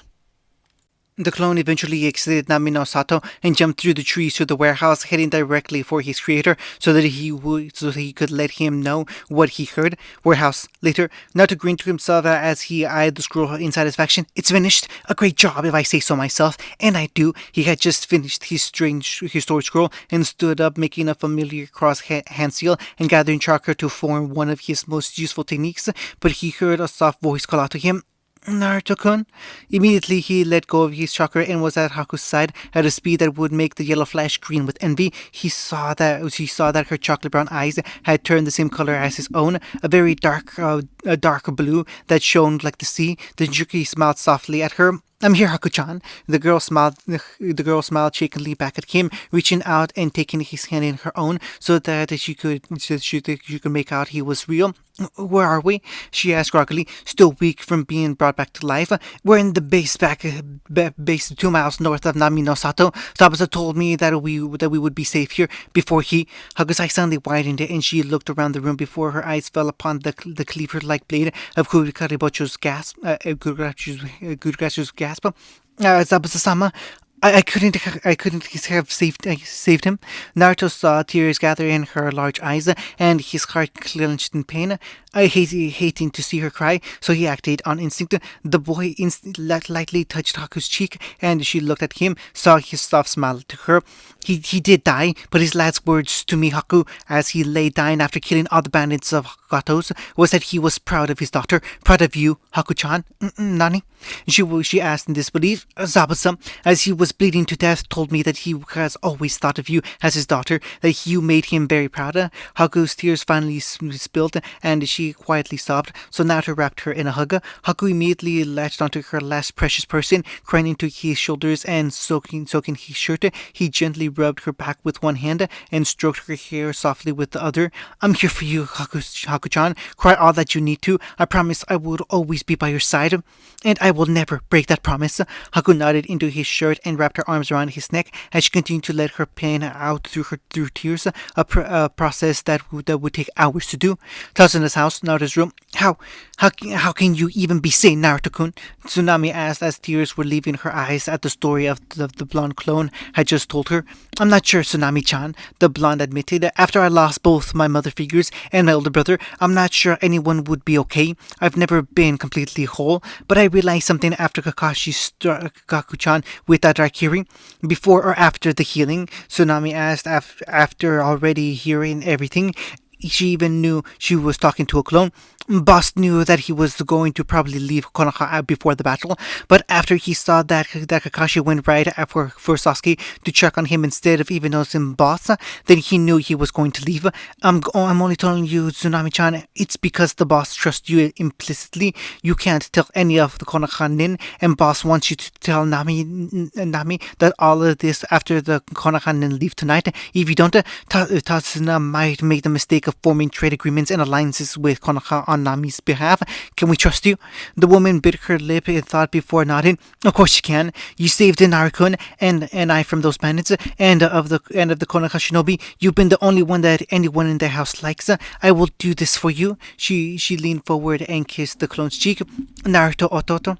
Later that night, in Tasuna's bridge, Team 7 stood on the bridge with Tasuna, Tsunami, and Inari. By Naruto and all of Nami gathered to look at them. We really must thank you once more for helping us, Kakashi, Sakura, Sasuke, and Naruto. Tasuna spoke while holding his ever-present sake bottle. Without you, I don't think we could ever have beaten Gato. The blonde of the group smiled wide. Of course, Tasuna, you guys were in need, so I had to help. Tasuna matched his grin. A major smile that soon spread across the population of Nami. It was nothing. It was nothing, Tasuno-san, Kakashi said lazily while still reading his Ichi-Icha. Really, nothing at all. Was Sasuke's response, and Sakura sighed dreamily at Sasuke-kun's coolness. We must be going now, Kakashi said with an eye smile and disappearing in a burst of speed down the bridge, followed by his two students and a clone. Tasuno suddenly face-palmed. We haven't even named the bridge yet. People in the crowd started to yell out suggestions until Tsunami smiled at herself and gave her own. How about the Great Naruto Bridge? And that was the name that stuck. The base. The real Uzumaki Naruto sighed to himself as he got the memories of the last of his clones who were gathering all of the items in the warehouse after he dropped the scroll next to him. In the end, there were many different scrolls. Zabuza had been a missing nin doing missions for 15 years, none of which had been with Haku. He had gathered quite a collection, hundreds of weapons and thousands of ninja tools, hundreds of scrolls, half of which were jutsu and the other half were information, over 24 bounties that he hadn't collected yet stored in scrolls, 6 months worth of food, tens of thousands of real, collections of other missing nin bases. Heck, they even had some books and weapons from the western lands. Quite an accomplishment. The Jinchuriki shook his thoughts away and smiled to himself as he felt Haku shift slightly in his arms where she had fallen asleep. Her face was still buried in the crook of his neck, and she was curled up in his lap, arms squeezed tightly around his neck as her warm breath tickled him each time she exhaled. Her hair fell around her face, just right to frame her face perfectly and her entire form. All her curves were pressed tightly against him as he held her protectively with his arm around her waist. What is this strange feeling I get around her? Haku, she makes me feel so warm, even when her body is freezing. She makes me feel complete, fills in the emptiness that Miko-chan, Tomi-chan, and Itachi-san left when I lost them. I can't explain it. I don't even want to see her cry, to see her in pain. This is a strange feeling, but is it good or bad? Naruto was so damn confused. This was the first time something like this had ever happened to him. He had never had this emptiness leave just from being around someone. He had never had his heart speed up just from looking at someone. He had never felt complete just from being near a person. Could this be? No, there was no way he was in love. He would know if he was, wouldn't he? Weren't so many of those stories he'd read or heard of about love? He should be able to identify it immediately. I mean, she is pretty and smart and patient. She listens to me and cares for me, but she's not obsessive like Hinata. She doesn't try and hit me like Sakura, and she's not obsessed with her image like Ito. Really, Naruto-kun? The former blonde heard Haku speak and looked into her wide eyes, her head still laying on his shoulder. You really think I'm pretty? Nani? He asked nervously. I didn't say anything, but you just were talking about lots of things, like how I was pretty and how I completed you. She looked down sadly and he heard her voice. Maybe I'm not good enough for him. Don't say that, he scolded her. Haku looked up at him in surprise at the tone in his voice. Don't ever say that you're not good enough for me. But I didn't, she frowned. I thought it. You, what? Naruto's eyes widened, and then suddenly he felt a tug on his gut that was familiar to him, and suddenly lost consciousness. Mindscape. Naruto found himself pulled out of the familiar scene of a large field of flowers and animals everywhere, a hunting ground for Kurama while she was in here. In the center of the field sat a large hill with a single oak tree above it, and in the shadow of the tree sat the form of Kurama. Where are we? Naruto turned quickly and noticed that somehow Haku had come into his mindscape, and not only that, this could present complications. Naruto mumbled as he noticed the pair of fox ears and 2 fox tails that Haku had within the mindscape. Certain things were shown about the people inside, such as that Naruto always had fox ears inside himself, and he turned his head and counted his own fox tails, smiling that he still had all 4. Haku-chan, we are inside my mind. It is called the mindscape, and it is the place where all my memories are located, as well as Kurama-sensei. Haku nodded, and Naruto could only guess that she had seen his memories after the healing jutsu, as he had seen hers. So he held her up. So he led her up the hill, and the 2 sat in front of Kurama, who Naruto noted only had 3 tails instead of the 5 she had kept after the deal they made years ago. Kurama, just what happened when you healed Haku? The redhead woman sighed and her student noticed how tired she sounded. The healing of the 9 hells, it is a risky endeavor, a kenjutsu of the highest degree for 2 demons. Each of the ring of hell that it uses to heal perform different things to both the healer and the healed. The rings are those of thievery, time, loss, punishment, convergence, acolyte, fate, death, and reincarnation. Yeah, what do they do? Naruto asked curiously. Well, in order, the first ring of theory took the last of Haku's life force. The second ring of time added what she had left to your own. The third ring of loss gave her enough time to live to finish the healing. Those were the rings of those to finish. Those are the rings of life. The fourth ring of punishment forced you to see every memory the other possessed, sharing all your enormous secret with each other. That is the cursed ring. The fifth ring of conversion, the sixth ring of acolyte, the seventh ring of fate, and the eighth ring of death are the rings of bonding, and each does something different. Conversion creates a bond between the DNA of all involved, allowing them to share Keikenkai and other DNA-related attributes. Acolyte, it creates a mind link, not like the ones we share Naruto-kun, where both can hear each other's thoughts and communicate by that method. Fate forces the two to share a chakra pool that is the sum of each one's chakra reserves. Death makes it so that the healer and the healed will all share one lifespan, and if one dies before they are naturally supposed to, then so will the other. And finally, the ring of reincarnation completes the healing and makes it irreversible. As you can tell, I used my own tails of chakra, and now Haku has her own pool of yokai as well. During the explanation, Haku and Naruto had begun to widen their eyes, and finally, so that means that Haku and we are bound for life, and our lives are in each other's hands.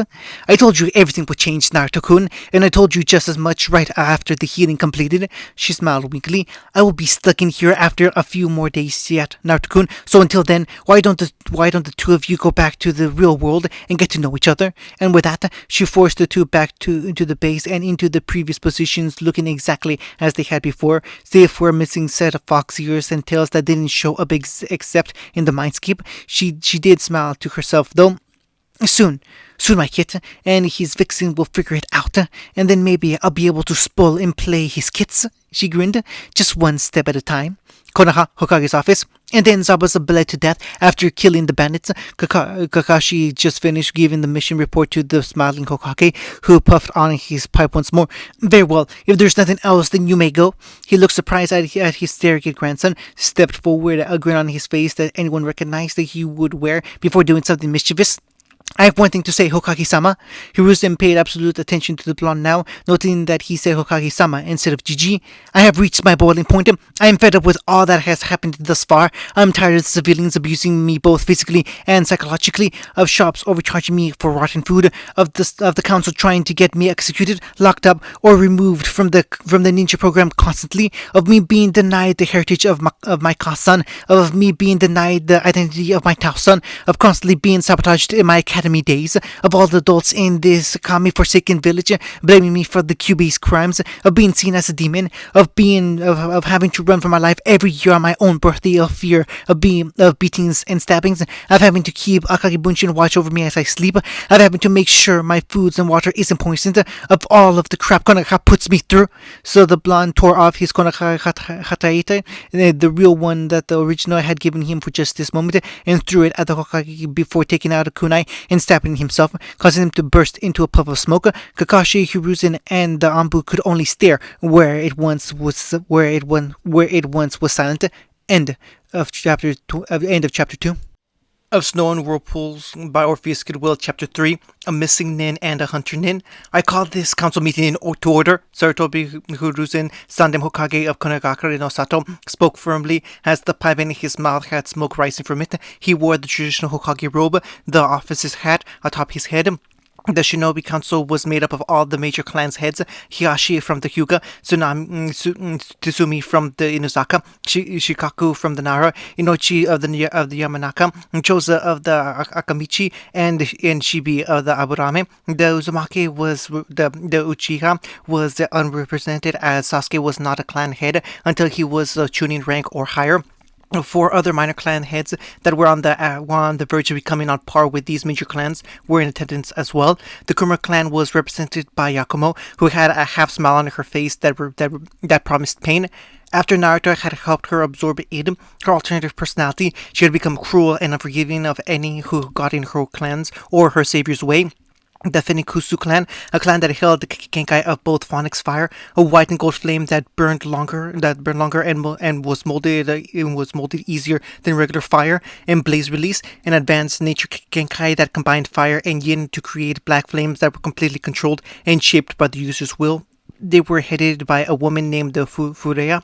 Fureya, who had bright red and gold hair that reached her waist in a braided ponytail, oranged eyes, tan skin, and she wore a bat kimono of bright red with gold trimmings that had the Venuku clan crest on the back. A large golden flame surrounded by a black circle that represented ashes.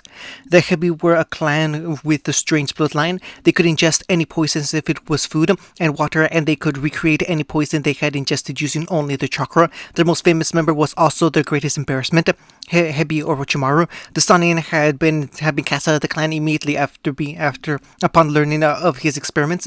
On his leaving the clan, Orochimaru had taken one of the clan's contracts, the snake contract.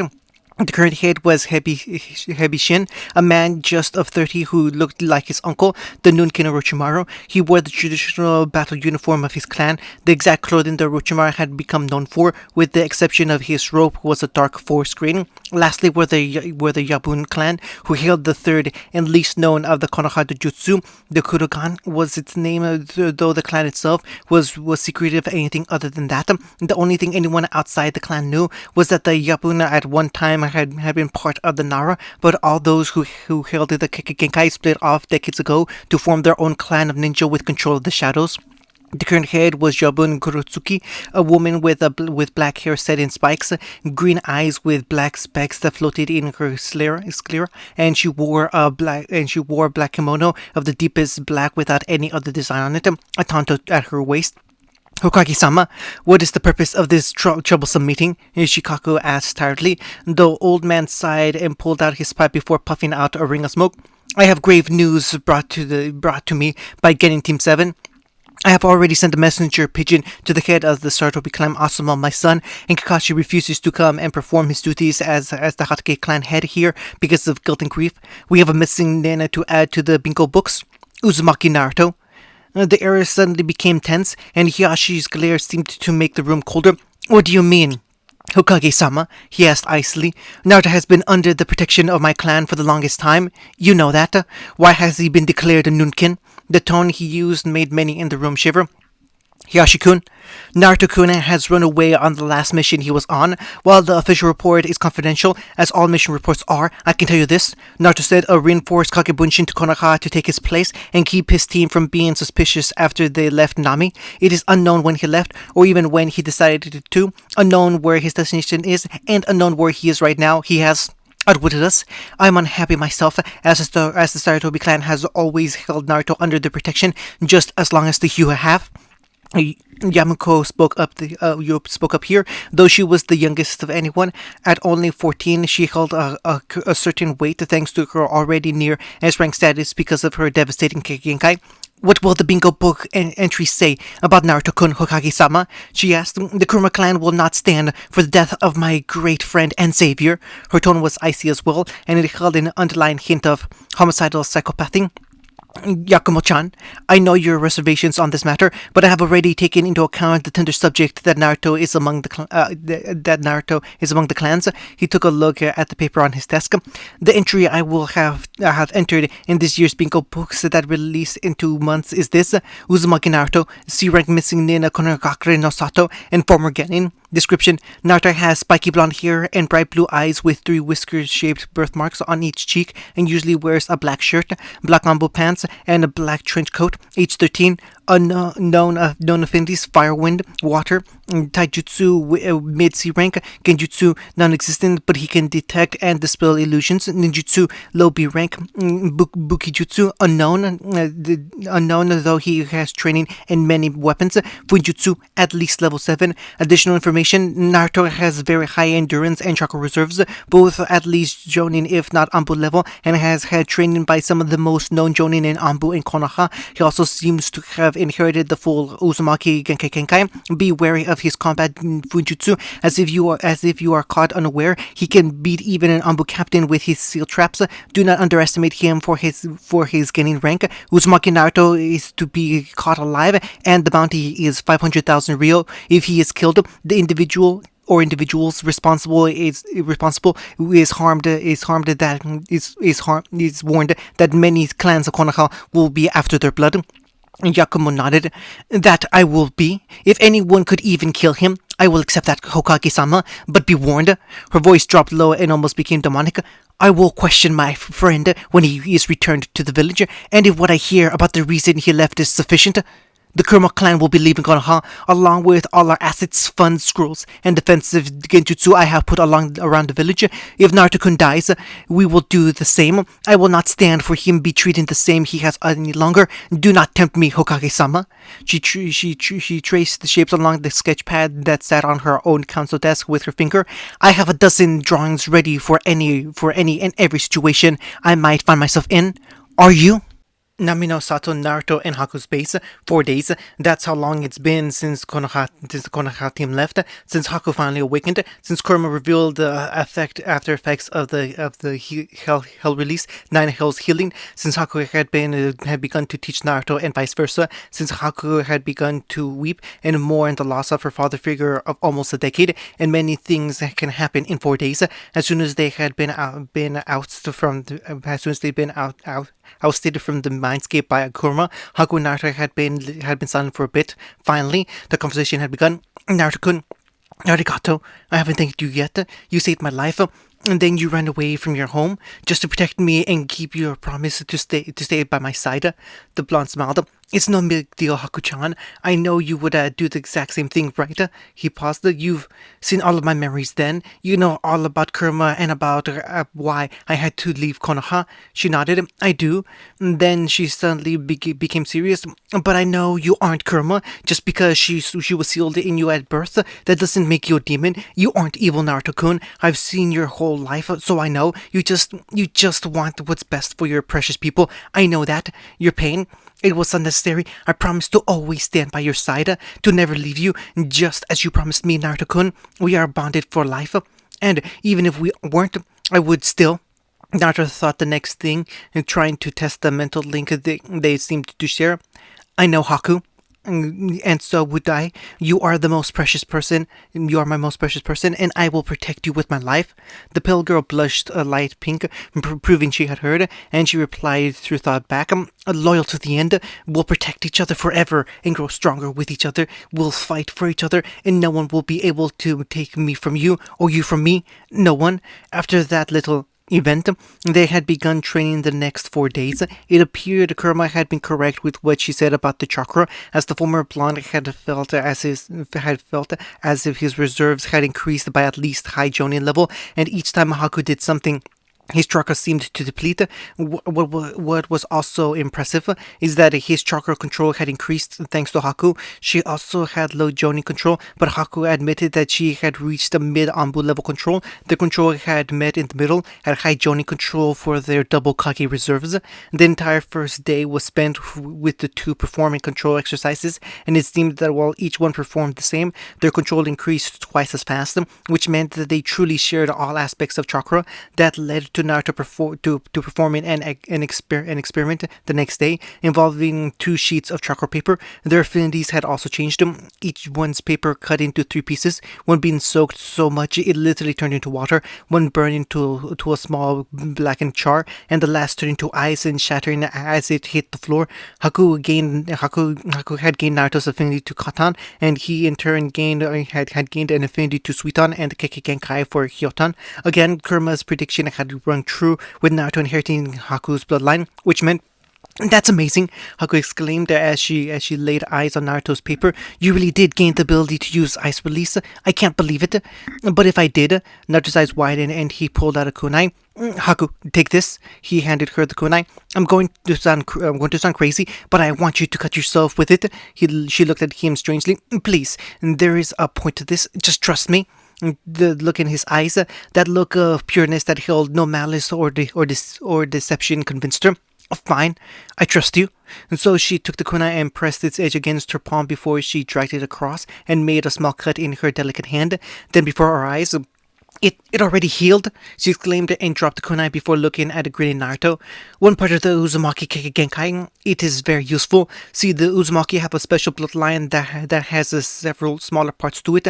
The first is our fountain of youth, the part of our genetics that give us our legendary vitality. In truth, what it actually does is siphons off a portion of our yang chakra into our cells and slows our aging by increasing the number of times our cells can split. It first activates around the age of 15 and starts to slow our age so that we can only pass 1 year every 5. As we grow older, it becomes more efficient, eventually only aging us 1 year physically for every 20 that pass. Kurama Sensei claims that after I get to that point, I should even be able to use my life force as a pool of chakra, but I don't think I'd like to ever need it. The second part is known as Grace of the Goddess. When Haku looked at him oddly, he explained, I didn't name them. Kurama Sensei told me about them and said these are the names the original Uzumaki gave them. Anyways, this one is more simple. It means that the Uzumaki are capable of gaining bulky muscles. Rather, our muscles gain density instead of mass. The third is Divine Law. That's the Uzumaki affinity to seals and runes. Our brain is actually hardwired to understand and decode seals much easier than others. Think of it like knowing a second language from birth. Kurama Sensei also claims that we can do things like writing seals on any surface, even the air itself. With a chakra, I haven't done anything like that myself, but she says it's just a matter of chakra control. The next one is the Kingdom of Tsunamis. The whirlpools around a whirlpool country weren't actually always there. It was an Uzumaki that caused them to form. Our affinity to Suton is so great that we can force molecules into the air to become water and manipulate existing water in ways no one else can. The heavenly body aspect is why the Uzumaki have so much chakra. We actually have a second smaller chakra pool that's completely entirely of yang chakra. We can mold this one in isolation or in conjunction with our actual chakra pool for various effects. Holy punishment plays directly off of heavenly body, though it isn't necessary to have one to use the other. With so much yang chakra in our family, our bodies have grown to manipulate it far more easily throughout each generation. We can form a solid object out of yang chakra that will exist so long as we continue to channel the chakra. My mother was particularly skilled in this and used it in the form of adamantine sealing chains, which could contain chakra and yokai of anything she found within them. Finally is the Ichor. That's what you saw. It's our ability to heal much more quickly than other people. Flesh wounds are fixed in seconds. Fractured bones take minutes. Broken bones take hours. Kurama Sensei even claims we can regenerate parts of our body that we might lose. As long as the wound isn't cauterized. I don't really want to find out if it's true though. And I have all these too. The former blonde shrugged. I'm pretty sure you do. Only time will tell if you gained all of these aspects. And it seemed so far that she had in fact gained them, since she had already learned the seals he taught her rather quickly, just as he learned the few Hyotan Jutsu she taught him rather quickly. 4 days had been very productive, especially once it was found out that they could use the memories they gained from each other and quickly learn much more things. But you can only learn so much in 2 days without the Shadow Clones or the Sharingan. Naruto hadn't even opened the scrolls for the Kurikiri Pocho yet, though Haku told him that Zabuza had only needed to strengthen his arms to carry the blade and not work on the forms. It wasn't a katana after all. It was a cleaver meant to come through crowds without grace. Still, he would like to at least try, but there was so much he needed to focus on right now, so he would learn through spars with his friend and through fights with others later on. But now, 4 days later, Nine-tailed started Jutsu. Naruto's voice spoke loudly as Haku stood next to him. From the ensuing cloud of red smoke appeared Kurama in her full glory, except that she still only had three tails. It would take some time to get used to that. He had barely gotten used to her having only five tails. Back when Naruto had first met the Biju, they had struck a deal. She would teach him and also give him four tails of her chakra in exchange that he would alter the seal and eventually give her a physical human body of her own that could survive her demonic chakra and that she could use to spend the rest of her immortal life in. She said that her four tails would eventually grow back, just as Naruto would eventually grow five tails. Now, it seemed since Haku and him shared the chakra, they had six tails between them and would eventually grow three more and become a second QB, so to speak. Have a good rest, QB Kurama-sensei, Naruto asked with a cheery smile, a state that showed the happiness he almost always felt when Haku was around him. Why yes, Naruto-kun, a very good rest, and I believe I am ready to travel even. Does that mean we're leaving Nami-no-Kuni, Kurama-san? Haku asked curiously. Oh, not at all, my little vixen, the redhead said cheerily. First, we're making a stop at Gato Enterprises. The sly smirk she wore told the two that she had something good in mind for them and something bad for Gato. Konogakure South Gate. Kotetsu and Izumo could see very clearly the serious expression on the approaching Jonin and the scared expression his three genin wore. Kotetsu, why did you have to wish for something exciting to happen today? Look at this. He looks really pissed. Yeah, Asuma is never that serious, and Okami, he's not smoking anything. Oh no, the last time he wasn't smoking was when Konohamaru-sama's parents died. Remember the bar fights that he got into? How could I not, Uzumo? He put 4 Anbu, 3 Jonin, and 7 Chunin in the Konoha General Hospital when they made a comment at their table about it. The two looked at each other and suddenly figured out why the man was so serious. Naruto. They swallowed hard as Asuma got closer. Neither felt any hatred for the young blonde. They actually liked him. Sometimes he would come by the guardhouse and keep them from getting bored by telling stories of pranks he had done, or ask them questions about what he should do or train, or do for training. The two were glad for the distractions and had no problems helping him with his shuriken jutsu. The only thing they could, since the two longtime friends had affinities for Ratan and knew no Katan Zuton or Futon Jutsu. Heck, they had even given him a present his last 4 birthdays, since they met him 6 months after his 9th birthday. His presents had been a full Fuma shuriken, a giant shuriken, a scroll on his basic Ratan manipulation, and a giant kunai like Kotetsu wore on his back and used them. Asuma, welcome back. How was your mission with the bandit camp? Izumo spluttered out with a strained smile. Asuma merely showed to his shinobi license and the paperwork to get back into Konoha.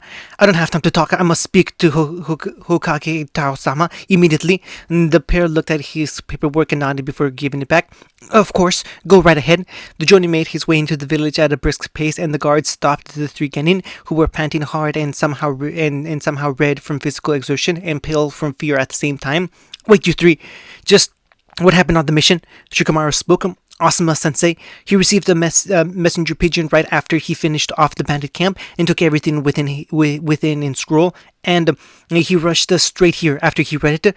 Joji spoke next. He's been releasing killer intent the whole way. I thought I would die. The blonde Ino then spoke in between rasping breaths. We read the letter, and apparently Naruto is gone. Left Konoha on his last mission, and he's been labeled a missing nin. The tuning guards blanched and looked at each other, already feared the worst. But if Naruto is killed, and the clans who gave him protection found out, Shikamaru finished, Konoha would lose several of its most powerful families or go into civil war. The Hyuga and Kurama would leave for sure, probably the Fenikusu as well, since their clan head was one of Naruto's mother's students, along with Uzuki Yagua and Uchiha Itachi, not to mention Asuma-sensei and Konohamaru, who see Naruto as a little brother and an older brother respectively ever since he first stayed in the Sarutobi compound. Naruto probably doesn't even realize all the politics he's caused by leaving, knowing him, Mendo Kotai. Troublesome is right, Osumu said. Gato Corporation HQ, Nami Branch. The trio of one shinobi, one kunoichi, and one demoness arrived in a large swirl of purple foxfire that had surrounded all three of them. A foxfire shunshin courtesy of Kurama. The two ninjas swayed a little and regained their balance from the demonic variant of the teleportation ninjutsu before looking around the room. Haku was the one who recognized it. Isn't this Gato's office? She asked the now three-tailed Yoko, who nodded. Yep, back before you died, Haku, I began spying on him and overheard some interesting things. She grinned and looked over at the steel safe behind his desk that took up a whole wall with how large it was. Gato has some stuff that is rightfully both of yours, but we need to get into the safe first. If I tried, I'll probably burn everything inside. So, the other two got the hand and Haku flew through hand seals quickly. I stealth freezing Miss Jutsu, Haku shouted before exhaling a cloud of pale blue mist that completely froze the safe solid in an instant. Immediately afterwards, Naruto pulled Kyubocho off of his back and lunged, stabbing it straight through the frozen door and shattering it into millions of shards from the chakra-enhanced strength of the spikes. Of the strike, the two 15-year-olds gasped at the scene before them, while Kurama grinned. This is the safe of Gato, home to billion of real, expensive artifacts that belong in museums, rare scrolls from ancient times, into heirlooms of the highest value. The Fuyu no Daikama of the Yuki clan and an ancient scroll of the Uzumaki. I've come to learn from my spine is a blueprint. I have to learn from my spine is a blueprint of the village of Uzugakure itself that even contains details of all the seals and keys the village was protected by.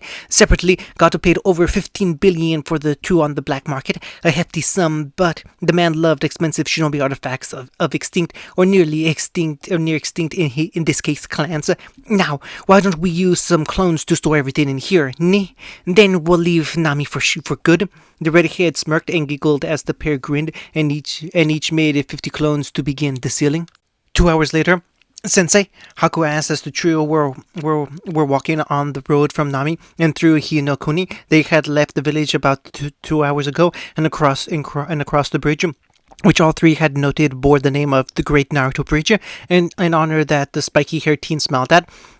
Haku-chan, the red-headed woman asked. Kurama's appearance had changed as she wore a henge. Her hair was worn in a single bun in the back of her head. Her fox ears had been replaced by human ears, and her tails were nowhere to be seen. Instead of a kimono, she was now dressed in an all-red robe with black foxes all over it. Those guys are still following us, Naruto replied for his fellow ice user, as he had done in the past week. Or she had done for him. It would have been annoying, except that Kurama found it so adorable. Then she paused. Were they? Naruto and Haku each had the ability to use a part of her negative emotion sense. Haku can feel emotions, while Naruto can feel the chakra. So they each had the tails to control these. Eventually, she would regrow her own tails and get her negative emotion sense back. But until then. Well then, looks like we'll test how good your training has made you. Numbers? Kurama asked, going into sensei mode. 40 bandits and with 2 Genin level shinobi and 1 Jonin level. Probably the remainder of the force Gato was going to use against us at the bridge. Naruto automatically answered, noticing that Haku tensed at the mention of the bridge, and the single male of the group grabbed her hand, smiling to her comfortably. They are thinking of robbing us, since we probably look like easy pickings, Haku said in barely restrained guilt from the sudden memories of Zabuza's death. This is good, Kurama thought aloud before clapping and wearing a bright smile. And shadow clones for the bandits, both of you take the shinobi, and if it looks like you'll lose, then I'll jump in, okay? The pair nodded, as if they were aware of the training this was. The bandits jumped out of the trees to either side of the road, 3 figures among them at the forefront. Those were the Jonin and Genin ex-shinobi Akiri from the looks. The Jonin was a woman about 6 feet tall with bright red hair set in 2 ponytails against her back, and big blue eyes. Her tan skin and sensuous curves of her hourglass figures and nearly double D-cup breasts were barely restrained by her tightly fitted kimono of deep blue. On either hand, she wore a pair of blue gloves. The 2 Genin were identical male twins with silver pineapple ponytails of hair and crimson eyes. Both wore fitted clothes that resembled Ambu uniforms, and also wore a tanto on their hips. Their visible skin seemed to be covered in glowing tattoos. Hello, kiddies, the redhead said with a lick of her lips oddly reminiscent of Orochimaru. You seem to have been abandoned by that other woman. Cowards do live longer. She giggled at her joke. Now, what say you two hand over all the weapons of yours, plus all your money, and then we'll let you live as slaves to me, that is.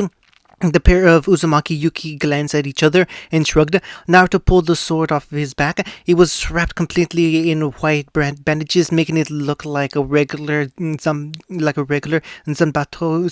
Since the holes were invisible. The hilt was also wrapped in bandages. Haku pulled out her own weapon. The Fuyu no Daikama was a graceful and beautiful weapon. Its handle was of ice blue chakra steel coated in ancient seals and measured exactly 5 feet in length. The curved blade at its top was the same color and had its own seals etched in it with the kanji for snow on one side and ice on the other side. The handle had the kanji for wind, storm, and winter on it at different locations. It also had a light vapor rising off of its form from the extreme cold that it had. Go get them, she ordered the twins, who silently walked forward. One of them got the scythe first, then grabbed it, and then the other took hold of the sword. They turned to walk back to their master, but never got farther. Kai! Both Naruto and Haku shouted at once, as Naruto's left and Haku's right hand were clasped together in a ram seal. The twins holding the Fuyu no Daikama watched in horror as his fingers flash froze on the ice, and the ice began to spread up his body. In a single second, it had gone up his right arm. One more and half his chest was frozen. The other one was astonished as the bandages on Naruto's blade unwrapped themselves from the zanbato before instantly wrapping him up. Then each one performed a technique that Kurama had taught them just 2 days ago. Trucker strings to pull their respective weapons to them. The red kid glared at them. The Kubikyu Bocho and the Fuyu no Daikama, two of Kiri's most famous weapons, both crafted by the Uzumaki clan with seals on them with unknown purposes only an Uzumaki could possibly figure out. She growled out before grinning. And both of which are extremely valuable. I can make a fortune on those. She smiled gracefully. Kill them and bring me their weapons. Whoever gets the weapons will get 500,000 real for each one. The bandits each widened and immediately they rushed out as one. Haku-chan, since I said to you shadow clones, right? The Yuki nodded. Will we? I really have some stress to work off, Naruto-kun. Naruto nodded, having access to her thoughts and knowing she needed a warm-up to fight the Jonin. Sure. The two then stood back to back as the 40 bandits surrounded them and brandished all sorts of blades, knives, swords, staves, and clubs. One rushed forward in front of the rest, but fell easily to Naruto's cleaver, which he wielded in one hand by enhancing his strength with chakra in a way he had learned from Yugao, who used the same trick to make her slashes stronger. His head rolled to the ground as Haku and Naruto began using his free hands, the ones not occupied by the sheath or sword, to perform hand seals with each other. Ice there, freezing mist jutsu, Naruto called out, and Haku opened her mouth to produce the sub-zero mist that had froze 5 bandits where they stood. So cold was it. The rest of the forces seemed to realize something. Let's all rush at once, one yelled, and the remaining 34 rushed forward, hoping to overpower the duo. The Yuki jumped up high and released a dozen senbon into six men's neck, landing gracefully on the blade Naruto held above him, and filling her scythe with ice nature chakra before slashing it diagonally. Fuyu no Daikama, Ice Storm, Needle Barrage. From the curved blade, several hundreds of icicles materialized and pierced more bandits, bringing the numbers down to about 20 as she jumped off the cleaver and watched Naruto grab it by the bandage hanging off of the hilt. He swung it in a large arc, watched as it sliced through many other bandits before she landed on the swinging blade's flat edge, throwing her scythe to the former plan and performing rapid hand seals. Foxfire, Stream, she shouted and completed the seals for another of the techniques the Biju had taught the two. She accessed her pool of yokai and turned it into foxfire before releasing a stream of the purple fire from her mouth as she traveled on the sword, incinerating the last of the bandits. Once they were all gone, she backflipped off the sword and landed on Naruto's side just as she caught his blade, and as she took hold of her own weapon. The red-headed Jonin glared at them. So, you think you're all that just because you can kill some bandits? I got newsflash for you. You're not. Let's see how well you can fight against an actual shinobi. shinobi. She flew through seals faster than the eye could see, lava style, melting apparition jutsu. She breathed out a large cloud of liquid magma right above them, and the two had their eyes wide before Haku grabbed onto Naruto's shoulder, and they disappeared in a swirl of ice, reappearing behind the Jonin. I thought I recognized you, Haku said with a growl. You're Terumi Umai, Mei's cousin. Careful, Naruto-kun. While she only has access to the Yoton Genkai of the Terumi clan, she's the master of ninjutsu in all three of her affinities, unlike her cousin Mei, who only uses her Tukiki Genkai. Naruto nodded. Let's dance, Umi-san. Naruto jumped up high and went for an axe kick to the top of her head, only for the woman to jump back. As soon as she landed, she had to jump high to avoid the senbon thrown at her by Haku, and then was forced to Kawarimi with a nearby log to avoid several shuriken from Naruto. Umui performed quick hand seals while in midair, and as soon as she landed, she slammed her palms to the ground. Earth style, stone spike no jutsu. The two partial Yoko immediately jumped back and dodged the sudden spears of earth that formed just at their feet. As they landed, the two nodded at each other and they shot through their own hand seals. Water style, gunshot no jutsu, Haku shouted. Wind style, great breakthrough, Naruto announced, and then together they yelled out. Combination technique, water vortex jutsu. The two techniques mixed together and the wind sped up the water before it became a drilling vortex comparable to Kiba's passing fang. Umi's eyes widened before she used the shunshin of lava to appear right in front of Haku, ready to kick her in the head if not for Naruto's quick reaction. He instantly used a Kawarimi with Haku and took the blow for her, being knocked back 20 feet and sporting a bloody nose as he recovered. Ow! The former blonde groaned as he shook his head to clear the sudden cobweb, and blood shook with it. That hurt like a bitch. He took his sword and buried it into the ground before pulling out a scroll and opening it, pulsing chakra into it and catching two kunai with tags on the back out of it. I can't believe I have to use my last two on you, she growled as he tossed them and performed the hand seals in rapid succession. Shadow kunai clone jutsu. The two became 200s, and as soon as Haku shunshin to his side, he formed a ram seal. Kai! All of the tags sizzled, and suddenly a deep blue mist came out of half as the other half erupted electricity sparks, electrifying the mist into a pseudoplasma. The two teens felt her chakra disappear inside. Haku poked Naruto's nose, to which he let loose a cry of pain. It's broken, she mumbled. Why'd you have to go and do that, Naruto-kun? She asked in worry as she dug into her ninja pouch to find a salve of hers. She rubbed it between her hands and softly rubbed it in his injury as Kurama appeared in a swirl of purple fire. Aw, she squealed at the scene before her. So cute, Haku's helping her boyfriend heal. The two blushed but stayed silent. You do realize his nose will heal in a few seconds because of his kick Genkai, right? Haku seemed to blush harder. Force of habit, she mumbled and put her hands down. Naruto also still had a blush as his nose was mended. Kurama smiled before frowning. She's still alive, she said. That woman, Umi, just before she was hit by the mist, I saw that she disappeared into the ground with my Sharingan. She'll probably want to get back at you two for forcing her to retreat. But we'll be ready for her, Sensei, Naruto pointed out. We almost had her this time. Kurama sighed. Naruto, you know you can't take on a Jonin alone. Your only Jonin level skills right now are control and Bunjutsu and maybe ninjutsu, but you two needed to get far better. You only survived this time because she had no idea of your skills and didn't outright burn you with lava because she needed your weapons in good condition so she could sell them. Don't get cocky. The former blonde put his head down in shame. Gometsai sensei, he sighed. What do we have to do then? Train? Kurama shook her head and smiled as her eyes found the two silver-haired twins. She grinned in a fox-like manner. Not quite. I have a much better idea in mind. Haku-chan, how many Hunter Nin uniforms do you own? The girl looked curious. I have 7 left and could make more in 2 weeks' time. Why? Because I know how I'm going to train you two. Kurama clan compound, council room. Bring them in. Yakumo yelled to the guards of her clan, who opened the doors in her council chambers, a council that had long been executed, and brought two individuals in. Around the chamber was 30 clan members, all strictly loyal to her young clan head, to the point if she gave the word, they would commit suicide by whatever means she requested. The brunette sat up high in the throne-like chair, as she was the queen of her clan, the only one who had access to her Genkai in its fullest in the last several generations. The full power of clan head without a council's interference, without a council's interference were hers. Damn it! The two individuals were bound by their wrists, ankles, and had their chakras sealed off so tightly only the barest amount to keep them alive was going through their tenketsu. These are the two, Yakumo-sama. One of the guards spoke fanatically. Does this please our queen and goddess?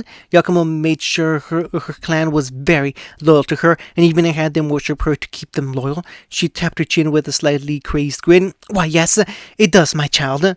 That was how she referred to all of her clansmen, even though she was far younger. It made them more loyal to her, as they also thought of her as them.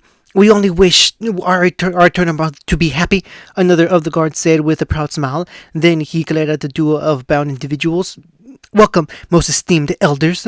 The pair before her were two of the three shinobi who served as Hiruzen's elder council. The only missing one was Danzo. So glad you could make it to the meeting we had planned. This is kidnapping, the female of the two shouted. Kidnapping would mean you came here not of your own free will. It witnesses... But anyone in town would quite plainly tell you that they saw you two calmly walking alongside my clansmen who served as an honor guard to you. Just your damn genjutsu, the other one yelled. Yakumo's grin became predatory. Yes, tell me, did you know the full extent of my Genkai, most esteemed elders, or the extent of my spy network? She frowned. I doubt so, seeing how you two were going to pressure the civilian council to push for Naruto-kun's death. The Juki deserves death. He is a traitor to the village. And Yakumo's eyes became ice cold, and suddenly the two elders fell to their knees, unable under an invisible pressure they knew to be killer intent. I was talking worms, she calmed with a breath, and then smiled sweetly. Anyways, I know of your meeting with the council. Too bad for you. I have spies everywhere. You see, my Genkai is more extensive than allowing my illusions to become real. I can use any genjutsu ever created, even those that require a separate Genkai, and whatever emotions you feel would become genuine. You know? She grinned and looked at the elders, Koto Amatsukami. The two then stiffened and shuddered. What is it you ask of us, Yakumo-sama? They droned simultaneously. She smiled, a cruel half-smirk that screamed of promised pain. Yes, my children. You will do as your mother says, won't you? Hi, mother, they repeated in their normal voice, a childish expression in their eyes, and the new elders too only pleased to their new mother. I have a chore for you, my newest children. You will do it, won't you? Here is what I want you to do, my little angels, my dears. You must not fail me. I'm counting on you. You will. With Naruto, Haku, and Kurama, the trio stood in trees, all dressed in hunter-nin uniforms of Kiri's Anbu, swirled red mask and all. Now, we hunt, Kurama announced dramatically. She had this idea for a specific form of training her kid and his vixen. She would allow them to go wherever in the elemental nations they wished with one singular directive. They were to hunt down missing nin and bring them in for bounties. They would be tracking, locating, fighting, and capturing or killing them, while Kurama would only teach them things on the road and hope if it seemed that they would lose a fight. Real world experience is the only way that they would get better in a short amount of time. In a burst of speed, the three disappeared and soon were dashing to the trees at an accelerated rate, probably high tuning or low jonin speeds. Naruto had point, with Haku to his left and Kurama to his right. Haku-chan, where to?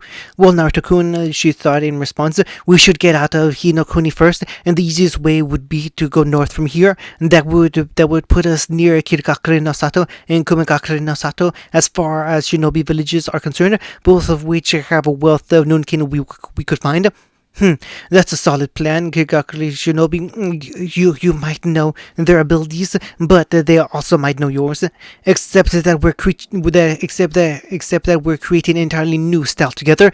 We train in a shared mindscape at night to come up with new techniques, and during the day we practice them, like Foxfire and the water vortex we used on the bandits. It took us 6 hours to perfect that in the mindscape, and a whole day to have our timing right in the waking world. That is true. Our Genjutsu style is dependent on one another. Our Genjutsu, it revolves around teamwork, and we can cast Genjutsu simultaneously with each other or separately. Then there's our Funjutsu, which no one would ever expect. And I'll know things about them, but the only thing they'll know about me is that I have access to the ice release. If they even are aware of that fact. Then Tukiri. They each nodded and sped up, knowing Kurama will follow at whatever speed they set. Unknown location. Leader Sama, I have intelligence to suggest that the Kyubi Jinchuriki is no longer in Konoha. The voice summoned Suna would recognize as Akasuna. No sorcery spoke from the darkest of the meeting places of 10 of the most wanted criminals of the elemental nations. So do we chase him down? You could practically hear the sharp tooth grin of the Kigakure no Same Hoshigakure Kisame. Not yet, Kisame, a cold voice spoke up, the voice of the man named the Ame no Kami, and who held the only set of Rinnegan eyes to be seen in the millennia. We have no idea of his power. We will wait and observe. Regardless, we must go in numerical order. You know this, Samihara. The Ichibi must be captured first before anything else. We will bide our time and perform more missions before we do anything else regarding the Biju. We will meet again following the tuning exams. You have your missions until then. Hi, leader Sama. And 9 voices rang as one before silence reigned. Had anyone been able to hear the thought of a certain Uchiha just then? What are you doing, Ototo? You're going to have Konoha, Danzo, and the Katsuki down your throats in a few months. I hope you aren't in over your head. Please be safe, Naruto. And I just hope that Kasan won't hold it against me if I am forced to hurt you a little to keep my cover. I hope you can stay strong wherever you are, Naruto. End of Chapter 3. Of Snow and Whirlpools by Orpheus Kidwell, Chapter 4. Uzuyuki Gakure no Justu. Target in sight. Are you in position? Hi, Naruto-kun. The last Yuki sent back to Naruto through her thoughts. The pair had been in Kiri for 2 months and already were making a name for themselves as bounty hunters. Currently, they had just tracked down a pair of Nunkin from Iwa, taking refuge on a small island within the island chains that made up Mizu no Kuni. Bloodline users by their descriptions. Kurama had guessed that they were going to try to join the rebellion here. Now, while Naruto and Haku had nothing against the rebellion, and in fact hated Yakura for what he had been doing, they could not deny that this would be a perfect training opportunity. The two had set up camp in a grove surrounded by trees, and that had a lake to the south. A light mist covered the whole area, as it did with all places within the Mizuno-Kiri border. They seemed to be lax, unaware of the 2 hunters in the trees. They even had a campfire going, something that would give out their location to anyone who could see the smoke through the mist. The bingo book entries were rather descriptive of what they did. Ryotsuchi, a rank missing nin of Irigakure no Sato, and a former jonin of Irigakure. Description: Ryotsuchi has a top knot of dark brown hair and shining green eyes, and generally wears a tan shirt, tan pants, and a tan flag jacket. Known affinities: Earth, Fire, Wind, Primary, Lava, Bloodline, Limit, and Taijutsu B rank, Genjutsu B rank, Ninjutsu A rank, Kenjutsu A rank, Funjutsu can use storage scrolls. Yotsutsu, a rank missing nin of Irigakure no Sato and former jonin of Irigakure. Description: Yotsutsu wears his black hair in spikes and has the shining green eyes of his clan. He generally wears brown pants, a tan shirt, and an Irigakure jonin flag jacket. Affinities: Earth, Fire, Primary, Lava, Bloodline, Limited, Taijutsu B rank, Genjutsu C rank, Ninjutsu A rank, Kenjutsu A rank, Funjutsu can use storage scrolls. Ryotsuchi Ryotsuchi and his brother Yotsuchi were once a famous pair of shinobi in Igakure known for their abilities with the Tanto and Lava release, and Yoryu Rendan. The two excelled in assassination and infiltration missions and were trained by the Tsuchikage family in itself to control to control the Jotun along with their granddaughter Korutsuchi, who was their second cousin. The brothers were very promising nin with until the two had a fallen out with a group of Igakure Ambu, which led to a fight ending in 7 deaths and the injury of many other Igakure Jonin and Ambu, as well as injuries to Kurutsuchi herself for crimes of murder, assault, attempted murder, and stealing scrolls belonging to the Gohai clan and explosion core in their escape. The Yori Ryo Rented are wanted alive, and upon their return to Gakure no Sato, the party responsible will be given a sum not under 5 million Rio and a bonus bounty of 2,500,000 Rio for the safe return of the scrolls with them they took, numbered 14 exactly. Alpha formation. Naruto heard Haku's thoughts once more and processed them quickly through mindscape training and practicing in the waking world. The pair had developed many statements for using in many situations. That particular one was used often in battling Nunkin for its speed and overall finesse that left most wondering exactly how they lost them. While no Naruto did think like a fox thanks to his partial Kitsune chakra, and that meant outwitting his opponent. Hi Haku-chan, alpha formation should work just fine in this situation. With the Tsuchi brothers, Rutsuchi and his twin brother sat beside a fire of their own, making a pit of lava actually. Rutsuchi was a sensory type and had already warned Rutsuchi of the shinobi following them the last 2 days. He had decided enough was enough. Yosuchi, the elder of the two brothers, by a year asked in a hushed tone, "Whoever it is has set up on the north and west sides of our island. I think he's using a shadow clone because the signatures are exactly the same. Both have Kage level reserves at the least." Rutsuchi gave an imperceptible nod in reply inside him. "I hope you're prepared for a fight, Ryosuchi stated as he gripped the hilt of his twin's Tanto and witnessed his brother do the same. "They are here," and then suddenly 2 figures appeared behind each of them. Ryosuchi's eyes widened upon seeing his opponent was holding the Kurikuri Pocho. "He's not even 16. How did he get that from Momochi Zabuza? That man knows the rules." The second thing he noted was that the 2 individuals who came down were not copies, but looked very distinct. Perhaps this was just a tactic to confuse the opponents, though. He decided to play along. "Look, Ryotsuchi, we got a pair of brats out here." Ryotsuchi decided to stay calm and collected. "There's no way this guy could be one of them, right? He had to have just gotten the sword from Zabuza's corpse or something, right?" The blonde before him smiled. It was one of those smiles that seemed to promise pain. "Yep, just a brat who can't handle himself. Don't mind me." Ryotsuchi ducked under the horizontal slash that suddenly came his way, courtesy of the executioner's blade. As he came up, the Nunkin grabbed his twin Tanto and lunged forward. Imagine his surprise when the person he killed stabbed through the heart and stomach suddenly exploded in a cloud of smoke.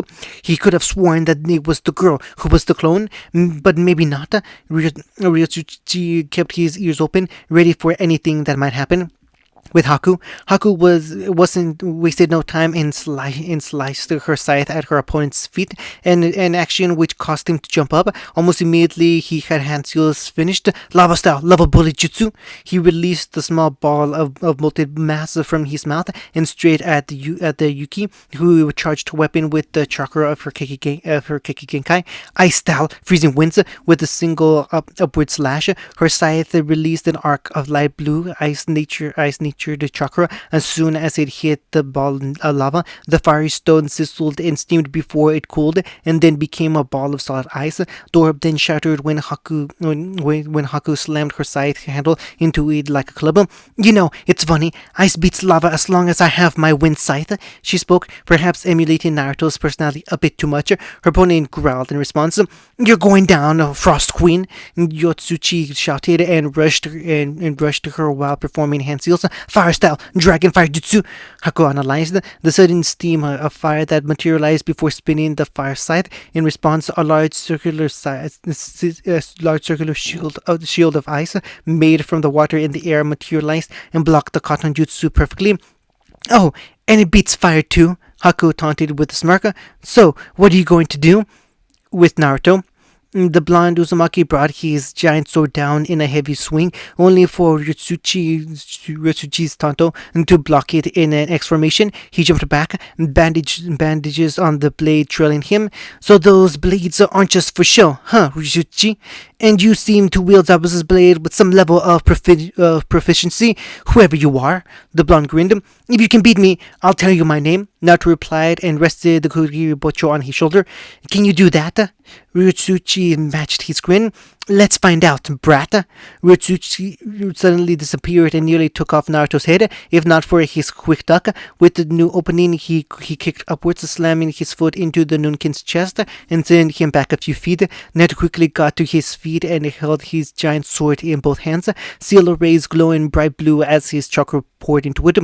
Ninja art, steel rain. He slashed and suddenly kunai shuriken and Zenbone exploded from the blade in a large wave, thanks to one of the seals he had deciphered on the blade. The seal that looked like a cross between storage and explosion was just that. By storing any manner of things within it, he could force them to shoot out at a high velocity. By activating the seal at the same time he swung the enormous blade, while he had to replace what he shot. If he did, the sword could release 3 shots of the technique, more than enough to take on most people he had come up against, and it was also only the 3rd seal he had figured out.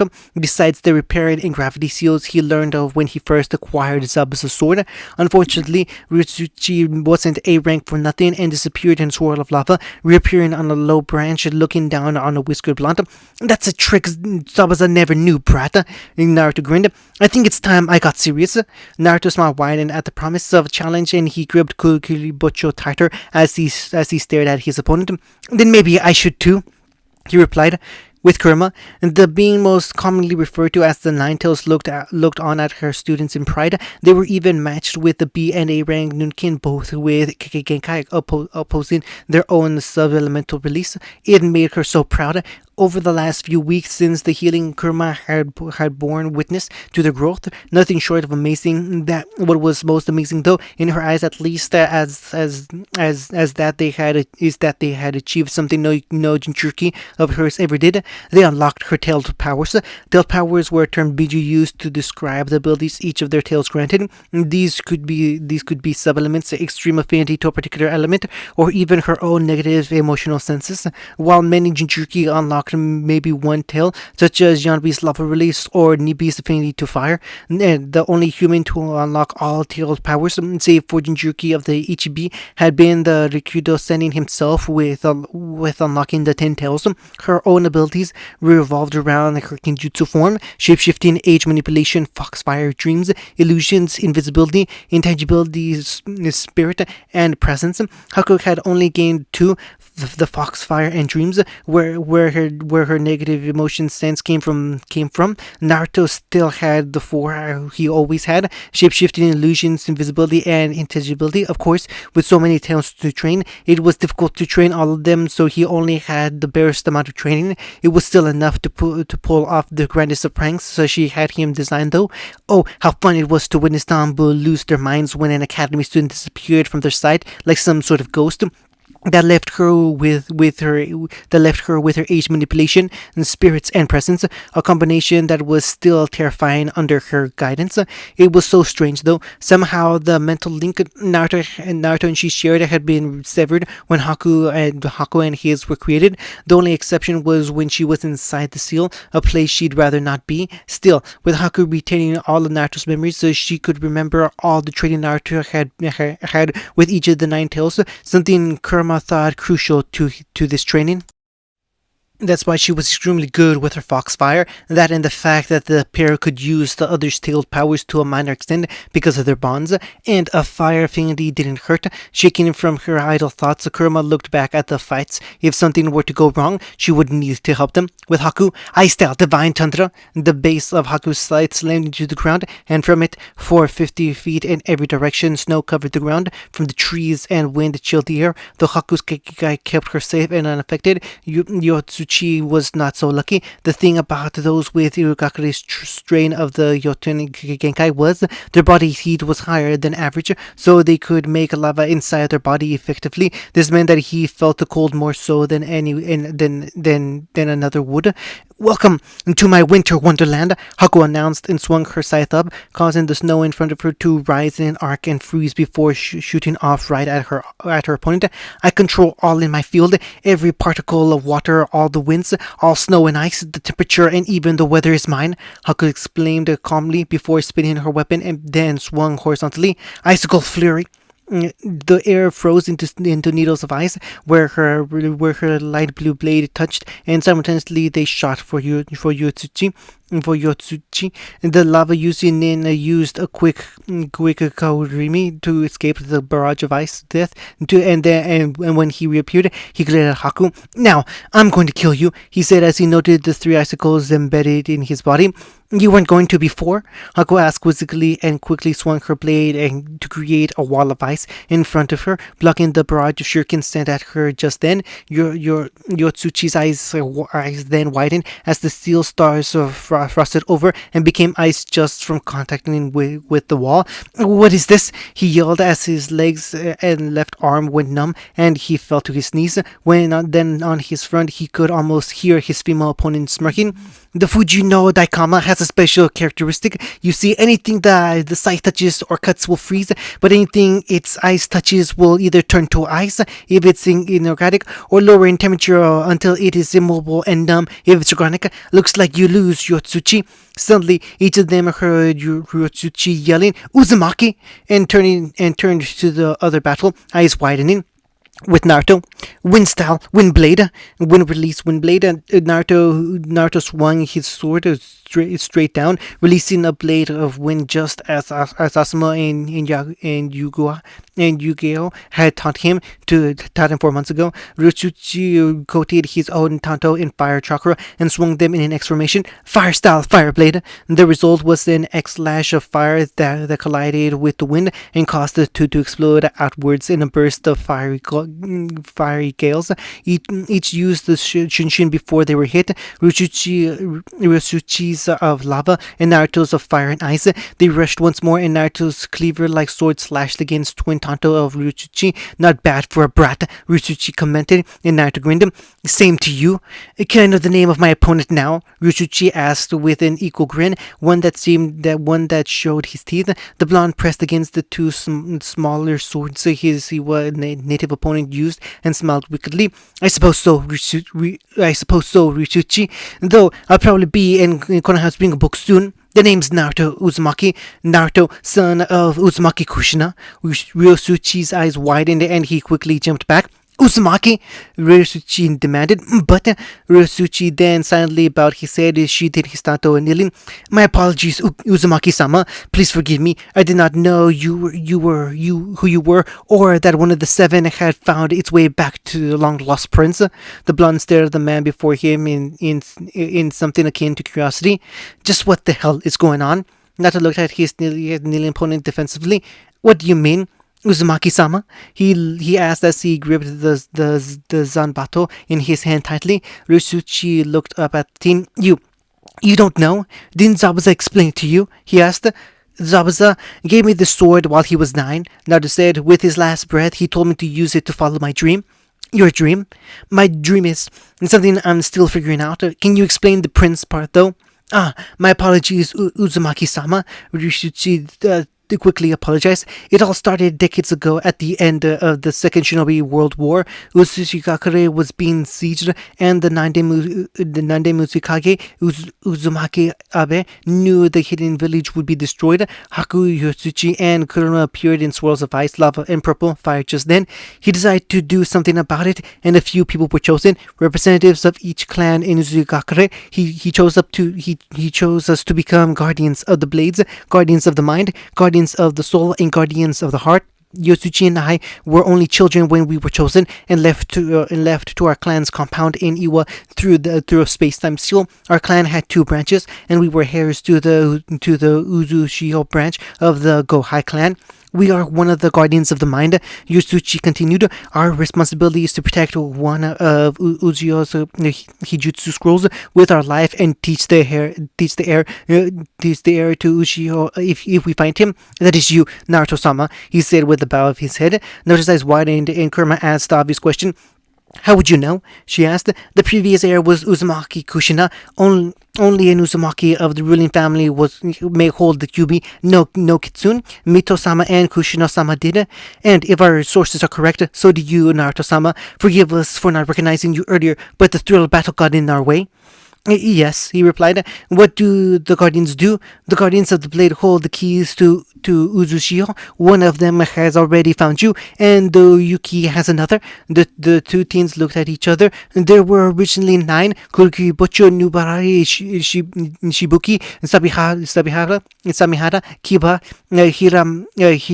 Hiramekaria, Kabutawari, Fuyuno Daikama, and Kusanagi no Tsuragi. Then, when used in conjunction, one key opens the whirlpool barrier around the island. 2 will open the first level, 3 the second, and so on. All 9 are required to open the Kage Tower, Shinobi Library, and Uzumaki Shrine of Artifacts. Ryusuchi explained. The Guardians of Soul are tasked with protecting different artifacts of Uzushio, and can only give them to the Uzushio heir. That was Yotsuchi. Lastly, the Guardians of Heart. They're an elite group of Uzumaki soldiers who are hidden amongst the countries and protect other Uzumaki, as well as perform high-level missions such as assassination and spying that keeps Uzushio's best interest at heart. So, you're Naruto's teachers now? Kurama asked. If Naruto-sama wishes it to be so, Ryusuchi said with a bow of his head. Naruto looked at Haku, who merely agreed. I agree. What scroll is it you hold, though? Ryusuchi pulled out a blue scroll with the red Uzumaki spiral and handed it to Naruto. The second part of Zabuza's Kirikubocho scroll. Naruto smiled. 2 days later. Are you sure this will work? Naruto asked nervously. Positive. Any of the keys will do. Ryusuchi replied. The group of 5 were currently atop the water looking at an island before them with whirlpools surrounding it on all sides. Naruto had his zanbato out in both hands, while Haku held her side, and the other 2 stood just behind them. Here goes nothing, Naruto said as he channeled chakra into one of the blade seals and swung down as a complex array glowed blue. Uzumaki secret art, whirlpool parting. An arc of blue chakra was created and hit the whirlpool barrier before it dissolved, and whirlpools completely stopped. Naruto's eyes widened. It worked. Of course it did. You thought we were lying? Yotsuchi asked. The Uzumaki heir shook his head and began walking forward. No, but is it still hard to believe? No, but it is still hard to believe. Naruto was still a bit in shock of the whole situation. The 2 former Iwanin had spent the last 2 days telling Naruto a little of his clan. They were famous for more than Fujitsu and health, it seemed. The bloodline of the Uzumaki was so much deeper than that. The Dunkin didn't know all of the specifics, as only a true Uzumaki would, but it has something to do with the changed biology of the Uzumaki being able to enhance their bloodlines. The best example was in Terumi Mai, who was a guardian of the heart. Apparently, she was half Terumi and half Uzumaki, and when both mixed, she gained the ability to use both Futon and Yotan. Lava from the Terumi and her Uzumaki blood added a strong enough water affinity to allow her a second sub-element. Her red hair should have been a signal to everyone, regardless regardless of that info, which is why the Gokai brothers were in Kiri to begin with. The five finally landed on the coast and found themselves on a sandy beach, just as the whirlpool barrier slowly recreated itself. Can you say perfect timing? Kurama asked. Her foxtails and ears were materialized as the brothers had shown no fear of the Biju. Unlike in most villages, Uzugakure actually recognized the Biju as more than just demons. While they were feared for what they could do, they were not a scapegoat of hatred. When Kurama revealed her identity to them, they were surprised. The next reaction was respect for the demon queen, and the two even asked her if they might learn from her. Foxes were known for amazing fire techniques after all. Where to now? Haku asked in curiosity as she looked around. If you will follow me, Uzumaki-sama, Ryosuchi said, and began walking in one direction as the rest followed. There was a feeling of loneliness on the beach. They were the first to set foot on this island in over 20 years. The sand soon gave way to concrete as they got onto a road. Behind them, it connected to a dock, which meant this was meant for merchants going into Uzugakure. They walked along the concrete road, and Naruto noticed different plants growing over it. He knew this was one part that needed to be repaired, just one of countless places his clan's village would be repaired. Then they came to a closed gate of steel with a steel wall extended on each side. All over both were many intricate seals that had stood the test of time. Just place the blade to the door and it will swing open. Every night these would close when the sun was no longer visible and only open as it rose. Both items require two of the keys to have physical contact with the door. The two holders of Uzushio's keys nodded and placed the tips of their blades to the door. One of the rays glowed bright blue before the gates swung inwards of their own accord, and Ryosuchi nodded, glad they followed his instructions. So, this is it, Naruto said, and the others nodded. I guess it's my job to revive Uzushio, but it needs a new name. Uzushio can no longer be what it once was. We need to start anew. How about Uzuyuki Gakuri? Kurama asked as she grinned at her kid and his vixen. The two looked at each other. Hidden village, Naruto began, of snow and whirlpools. She finished and all five nodded. That would do. It would do nicely. Uzuyuki Gakure no Sato, first ring. Well, this place is a huge mess, Kur remarked dryly as she looked around. Did you expect the maid to have kept up? Ryosuchi replied snidely. The group of five currently stood on one of the streets of Uzuyuki Gakure's first level. It was covered in debris and skeletons, which were once corpses, as well as littered with scorch marks, craters, and fissures caused from battle. It's so horrible, Haku muttered. Right, Naruto-kun?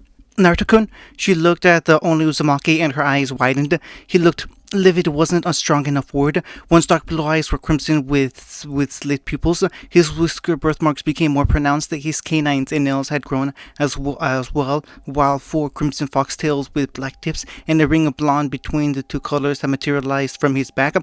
Oh dear, Kurama said. His anger at the sight is getting to him. Anger's the only reason his tails would come to material plane. Naruto-kun. Haku placed a hand on his shoulder, her dark blue eyes meeting his red ones. Upon making eye contact, his orbs softened. Please, you're scaring me. Naruto's features returned to normal then, and he exhaled slowly before Haku hugged him. The Uzumaki returned at the embrace easily. These are members of my family, Naruto said softly. Even those not of the Uzumaki clan. This village is where I should have been born and raised, he whispered. Do not worry, Naruto-sama, Ryosuchi said. We will return our village to its rightful place within the great villages. The guardians will be gathered together once more, and we will bring the 9 clans of the whirlpool back. That reminds me, Kurama said, noting the two teenagers were still silent. Naruto would need time to overcome this, but the Yoko was sure Haku would get him through it. The 7 Swords of the Mist make up most of the whirlpool keys, right? Why were they entrusted to Kigakure Shinobi of all people? I see. A very good question. Why give 7 keys to ninja of one of the villages responsible for Uzu's downfall? Ryosuchi commented. It's simple, really. Seals on the blades hold the memories of every former wielder of each key. Even Hakusama's scythe and the Kusanagi no Tsurugi. These memories are only accessible to one with the blood of the one of the 9 clans who formed Uzushigakure, and by letting members of our enemy villages wield them, you gain intelligence on their workings. Kurama commented, "That is genius. I suppose the keys aren't the only thing with those seals." No, Yosuchi commented with a smile. The village itself has a memory storage matrix as well as most artifacts of Uzu. Yotsuchi, Naruto finally spoke up. The Gohai siblings and the Fox Demon looked at the Uzumaki Prince. "I seem to recall that besides Abusa, Kisame, and Manketsu, the other holder of the 7 swords are dead. Do you know how to find the other keys?" "Unfortunately, we do not," Ryusuchi answered. "However, we know how to find out." "You know someone else?" Haku asked. The Uzumaki and the Yuki no longer were in an embrace, but Haku had her arms around Naruto's, keeping herself close to him to keep his negative emotions at bay. "A group of our 4 Ronin, a puppet master and her son, who had come to become protectors of a village along us. The village has 3 shrines within its walls of immense power which also protect it." "Why does that sound familiar?" Kurama pondered. "Wait, you don't mean the Oniji village?" "He does," Yotsuchi replied. "The place where the shrines of Orochi, Tsukiyomi, and the Biju are. The very place in which the Ryokodo Sennin created the tailed beasts." "And they would know for sure?" Naruto asked. The brothers nodded. "How soon can we leave then? I would prefer not to remain around my deceased kin any longer." "Why don't we leave now?" Kurama asked. "Ryusuchi and Yotsuchi, would you mind clearing some of the streets and making this place somewhat livable while we go out and locate these samurai?" "Well, it's not such a bad idea. With clones, it should be easy. We can do it," Yotsuji replied. I just don't take too long. Naruto-sama needs to learn and train." "I will. Without the keys, though, it's not really a full village. I have an idea on how to help you, though. Can you deactivate the whirlpool's defenses from this level?" The brothers nodded. "Please do. If no one comes in a week, put them back up." "Hi, Naruto-sama." With that, the trio disappeared in a swirl of fire, ice, and wind. 30 minutes later, 3 knocks on the door brought Tsunami's attention from her cleaning. "Are you expecting someone, Tao-san?" she asked as she walked to the front to open it. "Not really," Tao-san said while taking a drink of sake. Tsunami opened the door and her mouth dropped. "Who is it?" "Still a drunk, you old fool." The man heard and he immediately shot up to look at the hero of Wave. "Naruto?" he asked. "Inari, get out of your room and come here, my boy. You're really here?" "Yep." Naruto rubbed the back of his head and grinned sheepishly. "I take it Tsunami already told the village everything?" The very day after your team left," Tsunami said, "we agreed not to make any form of alliance with Konoha or Hinokuni." "What is it, Gramps?" Inari asked as he came in before his eyes fell on Naruto and whined. "Naruto Nissan!" He suddenly yelled and hugged the older boy. "You're back! I told you how it would be. Tazuna, Tsunami, Inari. I'd like you to meet Haku-chan," Naruto said, introducing the pretty girl to his left, who then smiled a little shyly. Hi," she waved. "This is your friend your clone told me about?" Tsunami asked. Naruto nodded. "Then welcome, Haku. I'm glad to meet the girl who Naruto speaks so highly of." Thanks," she said with a small blush. "Oh, come in," Tsunami said. "I'll make some tea." She let the duo walk into the house and shut the door. "Just sit on the couch and I'll be back in a bit." Naruto sat and Haku found a seat beside him, a little reserved around the new people still, if her holding onto Naruto's arm was any indication. "Naruto Nissan, your new friend is way prettier than that pink one," Inari said. "Is she your girlfriend?" "Girlfriend?" Naruto and Haku asked at once with matching blushes. "Who wants tea?" Tsunami chose that exact moment to appear with a pot and cups. Did I miss something?" she asked as she noticed Tasuna laughing and Inari grinning, and both guests flushed deep red. "Not a thing," Tasuna said. "So what brings you here, Naruto?" "Actually, a favor I'd like to ask, and it's kind of a big one. The entire village would do anything for our hero. You know that. Well, I'd like some help, but my favor needs a little backstory to explain it. I found out that I'm the last of the main house branch of the Uzumaki clan, and also the next in line for clan head because my mother was. Not only that, she was also the princess of Uzunokuni. I also found out a bit of history of Uzunokuni and Naminokuni. The islands used to be one. They were only separated 30 years ago. You're right, Tazuna suddenly interrupted. This island used to be joined with the island of Uzu not too far off. I was alive when it happened. The daimyo had two sons and couldn't decide who to ascend to the throne, so he had the Uzukage separate the island in two with his wave and land release bloodlines. In exchange, the Uzukage gained the daimyo's daughter hand in marriage. Kushinahime was your mother? She was, Naruto replied. I would like to ask Tazuna-san, would you please convince the civilians of Nami to rejoin Uzu? I want to have my village I want to have my village one again. It is still not in complete condition, and in fact, the village is in disrepair. But the whirlpool barrier will be down for the next week. I see, Tazuna said. I am the mayor, so I should be able to try something. I owe you that much for not only saving my village and bridge, but saving my daughter and grandson. Tarzan nodded to himself. Yes, I will do it. If nothing else, I will personally go there. I remember the time when the islands were one, and I would like to see it again. Thank you, Tazuna, Naruto said. We have another mission to do, but I don't think remaining in Nami for a few days will harm us. That sounds absolutely wonderful, Tsunami said, cheerful. I'll set two more places at the table, and you can have your own room. Yay, Nissan and his girlfriend are staying here. Shut up, Inari. 1 week later, outside Onigi village, that doesn't feel so good. Naruto mumbled as the trio walked down the road. Haku was on his left, Winter scythe over her shoulder, and Kurama walked on his right. The emotions are volatile, Haku agreed. A large group surrounding a much smaller one. The massive one is exuding murderous intent, while the smaller one is a cross of fear and anger. So, the resident Yoko said, it's a fight then, right outside Onigi village. Yes, Naruto said, and seven signatures holding off very many signatures. Most of the bigger group feels like bandits.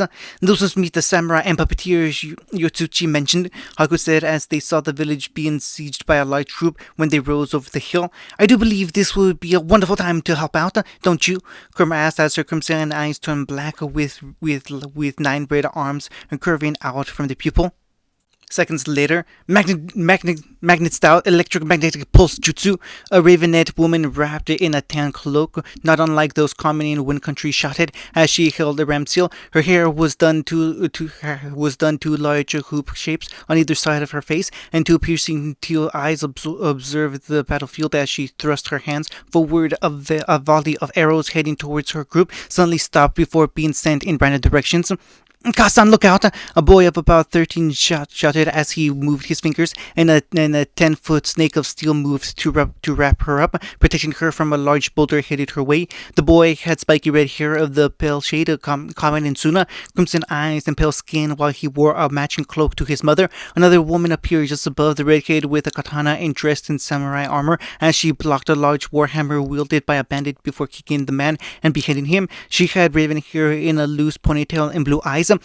Careful, Kasijin-kun. Sorry, Kyoshi-sensei. He apologized and moved his hand to command chakra strings to redirect Senbon from shinobi among the crowd into hitting the enemy. The flow of battle suddenly halted as a large force bore down on everyone present, an energy that seemed to exude power. In the center of the 7 who protected Onigi village, a black swirl appeared and released the 3 individuals. Well, this looks fun, Kurama said.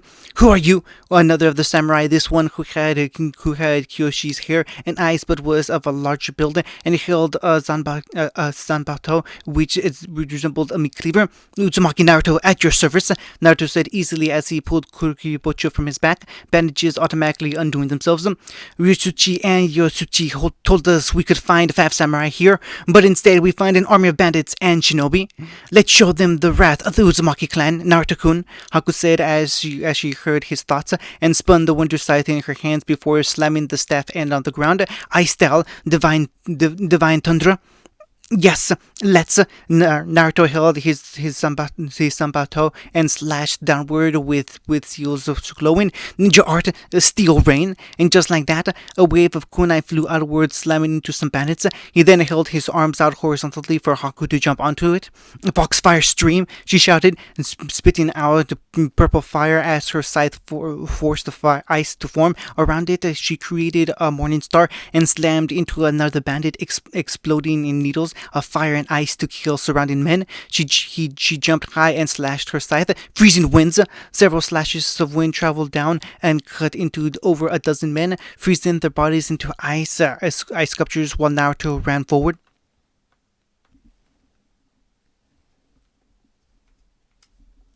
A shinobi, one formerly of Kiri, if his Hitaita was to be trusted, came with an axe in his hands to kill the teen. Naruto's blade became coated in wind chakra and he slashed right through the steel blade before cutting into the man's chest. As soon as the blood touched his sword, it glowed red with seals lighting up. Time to test my new move, Naruto mumbled. He had learned a thing or two from the scroll the Gohai siblings gave him. Ninja Art of Blood Style Needle Storm.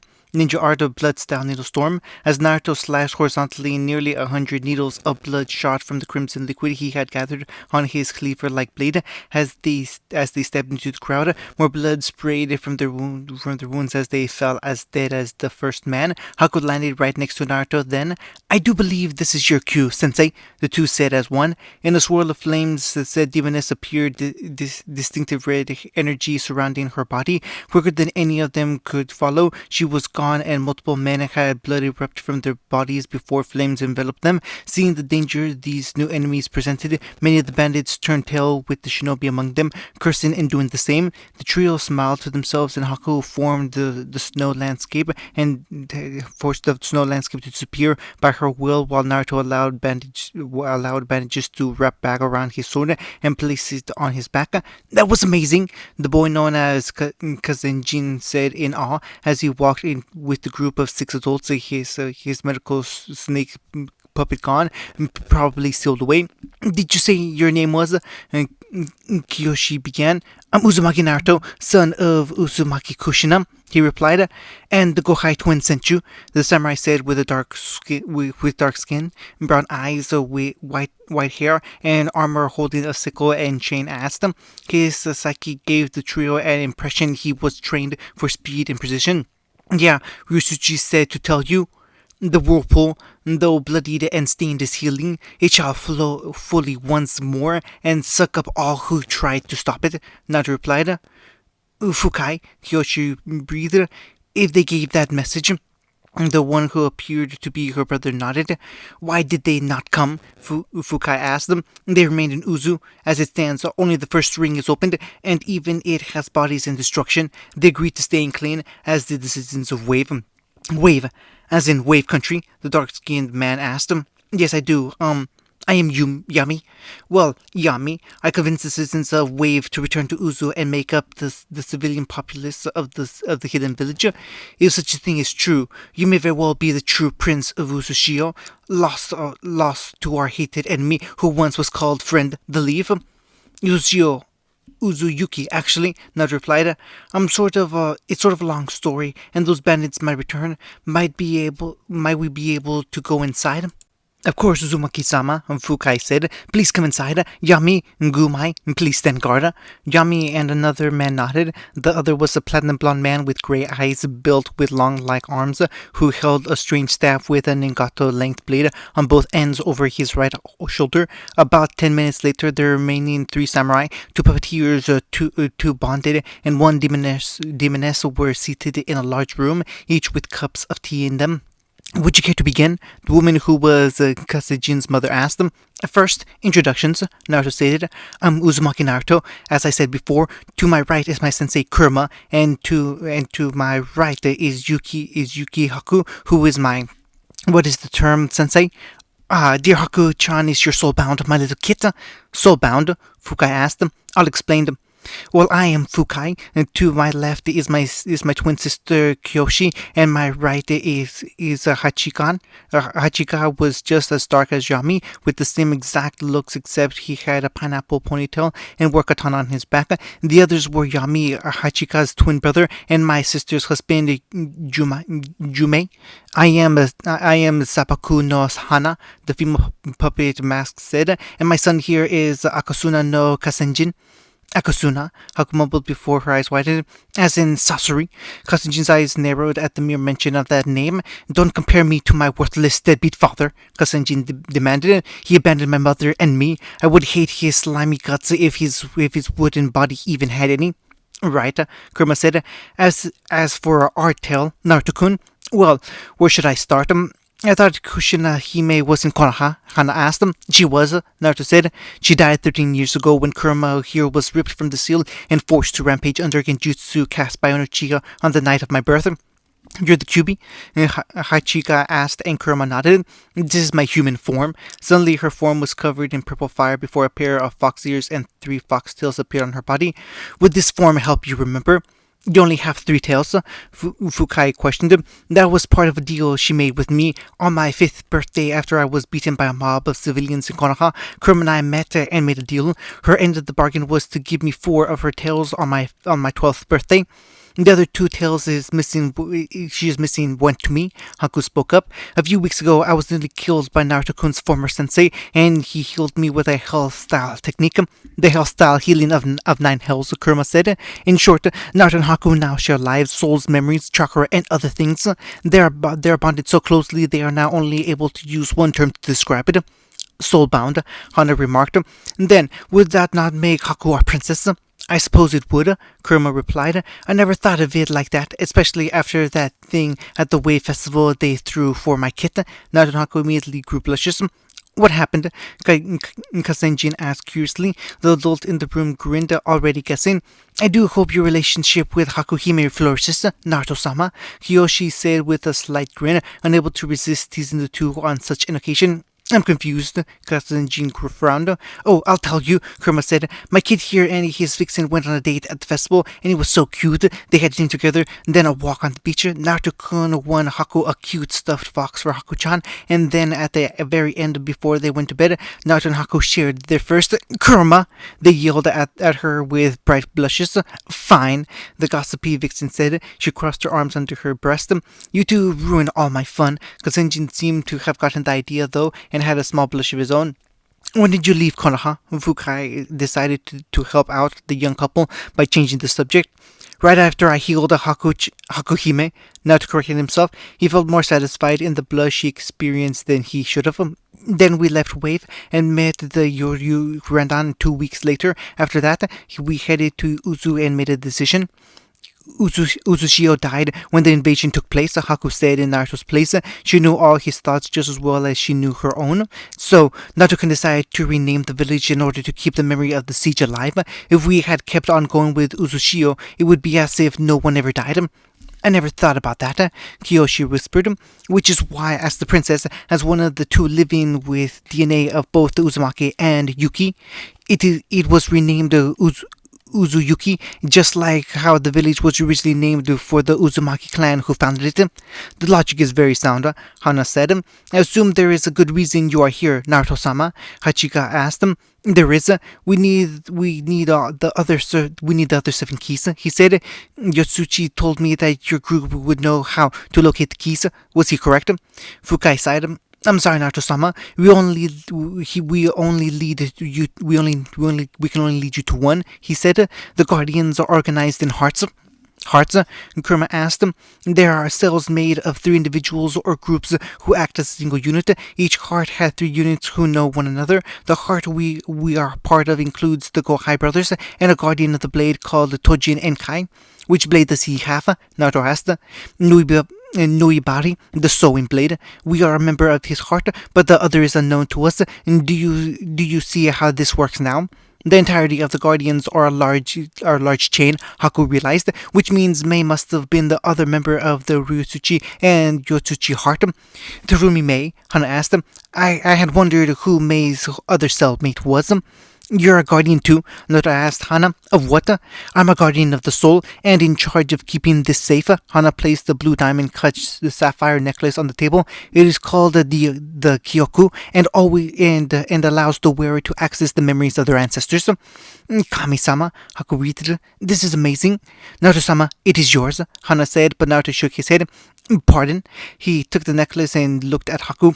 I think Hakuhime should have it. Naruto-kun, you are much more responsible than I am. You are more experienced than me, faster, smarter, and on top of that, it would match your eyes beautifully. Haku blushed as Naruto placed the amulet around her neck. Arigato, Naruto-kun. Kawaii, Kurama squealed. So adorable. That's the fearsome Kyubi no Yoko, And Kasenjin whispered to his mother. Hana smiled at the scene though. I would like to ask a favor of you though, Naruto-sama, Fukai said, gaining the prince's attention. The band of rogues will likely be back soon. Would you much mind aiding us in the battle sure to come? Naruto and Haku and Kurama and Naruto, Haku and Kurama and looked at each other and smiled in Haku's case, or smirked in the case of the other two. Train opportunity if I ever saw one, the demoness spoke. We're in, the Uzuyuki couple answered as one. End of chapter 4. Of Snoring Whirlpools by Orpheus Kidwell. Chapter 5, Yokai and Jinchuriki. What is this? Naruto asked as his guide. Kasenjin was showing him around the village as well as Haku. Kurama had requested to go with Hana instead. He was referencing the large temple in the west side of the village. The temple itself was large and ominous. Two 15-foot snakes of stone guarding the arch entrance, where an inscription lay on the obsidian building. 8 strikes as one. Complete control. Complete cooperation. The demon lived in balance, only to be killed by a single blade, the key to his defeat. This, Kasenjin seemed a bit hesitant. This is one of the temples here in Oniji, he sighed. Oniji is home to 2 temples of great importance here in the Elemental Nations. The first one was built in honor of the moon. She is called by many names, most notably Tsukiyomi. Her temple is on the east side of the village, just as the moon resides on the east following the sun each day.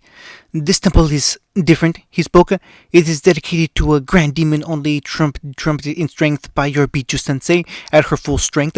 A beastly snake yokai with 8 heads on one body and powers to take on every minor god easily and match the strength of Susanoo, Tsukiyomi, and Amaterasu evenly. This is the temple of Orochi, the 8-headed serpent demon. What is it, Naruto-kun? Haku asked as she grasped his hand. She could feel something in him through the bond. She wasn't sure exactly what it was, like a pull, as if the temple was pulling to Naruto. I want to go inside, Naruto stated quietly. Kasenjin's crimson orbs widened. What? Are you sure, Uzumaki-sama? Absolutely. I am positive that I need to go inside. You may stay if you wish. Naruto stepped between the statue of the serpent, Haku at his side, fingers intertwined. Kasenjin looked reserved but sighed and stepped forward. He still let some iron sand trickle out of his sleeve just in case. The trio stepped inside and it was incredibly dark inside. Only the ominous light of torchlight granted any bit of illumination to allow them the ability to see even a slight distance within the ancient building. Shadows stretched over the building, and the first room upon answering had pillars holding the second floor up. Stone serpents curled upon them and gazing at the center of the room, ruby eyes glistening in the soft amber torchlight. Creepy, Haku mumbled and gripped Naruto's hand tighter. He turned his head and smiled at her. Hold on, Hime, he said softly, and rose his right hand. A ball of blue foxfire materialized and stayed there even as he lowered his hand back. Looking in his eyes, she was surprised they were crimson with black slit pupils. He was in Zero Tails mode. The demon Haku, which light lets me make an orb of light using yokai that stays until I stop channeling yokai in my body. He explained to the question she didn't have to ask because of their bond. That is really cool, Kasenjin said as he stood on Naruto's right side looking at him. What's it made from? Naruto stopped and let the witch light float to the center of the room, illuminating the whole chamber. The other two halted their motion as well. The ball moved forward, the trio following it as he replied. It's made of blue foxfire. It's not near as hot as phoenix fire or hellfire, but still hotter than white hot flames that normal fire releases can make. The reason no heat escaped it though, according to Kurama-sensei, is because the yokai keeping it together only allows the light to escape. If it collided with another object though, it would give them an unkillable burn and set the area around the point of impact ablaze. Hearing this, Kasenjin made sure not to get too close to the witch light. They soon reached the other end of the chamber, and Naruto spotted a splittering staircase leading down.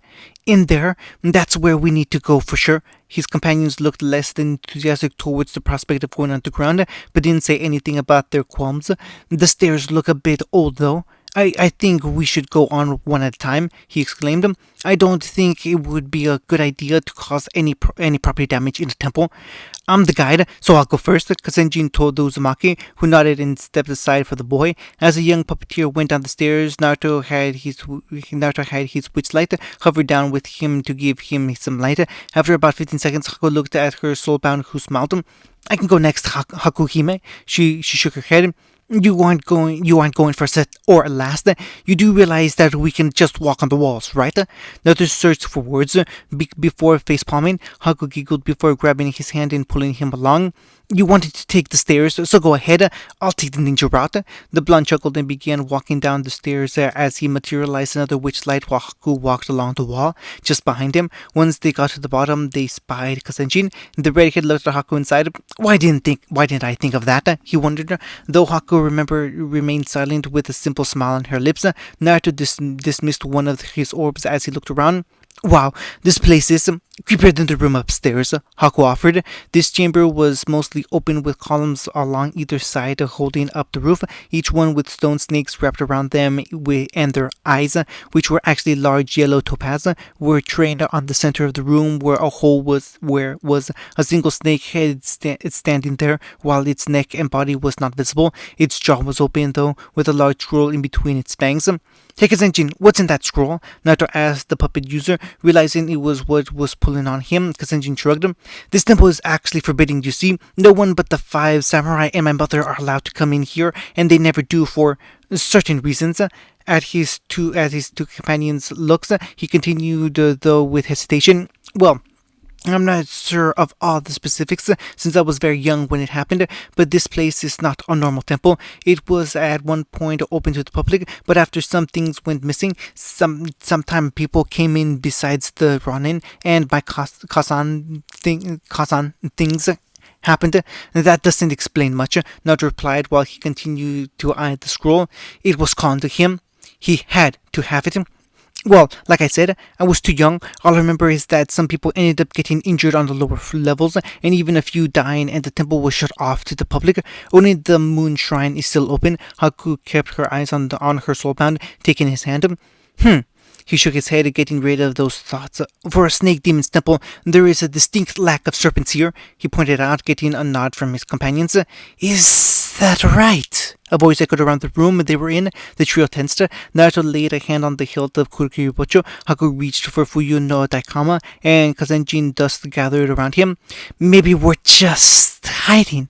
In a single moment, the stone snake around 2 of the pillars uncurled and shot right at the two shinobi, rock becoming scales mid-flight with mouths wide open. Iron sand wrapped around one of them, snapping its neck while Naruto and Haku slashed out blades of wind at the second, leaving it in several pieces and withering around erratically in throes of death.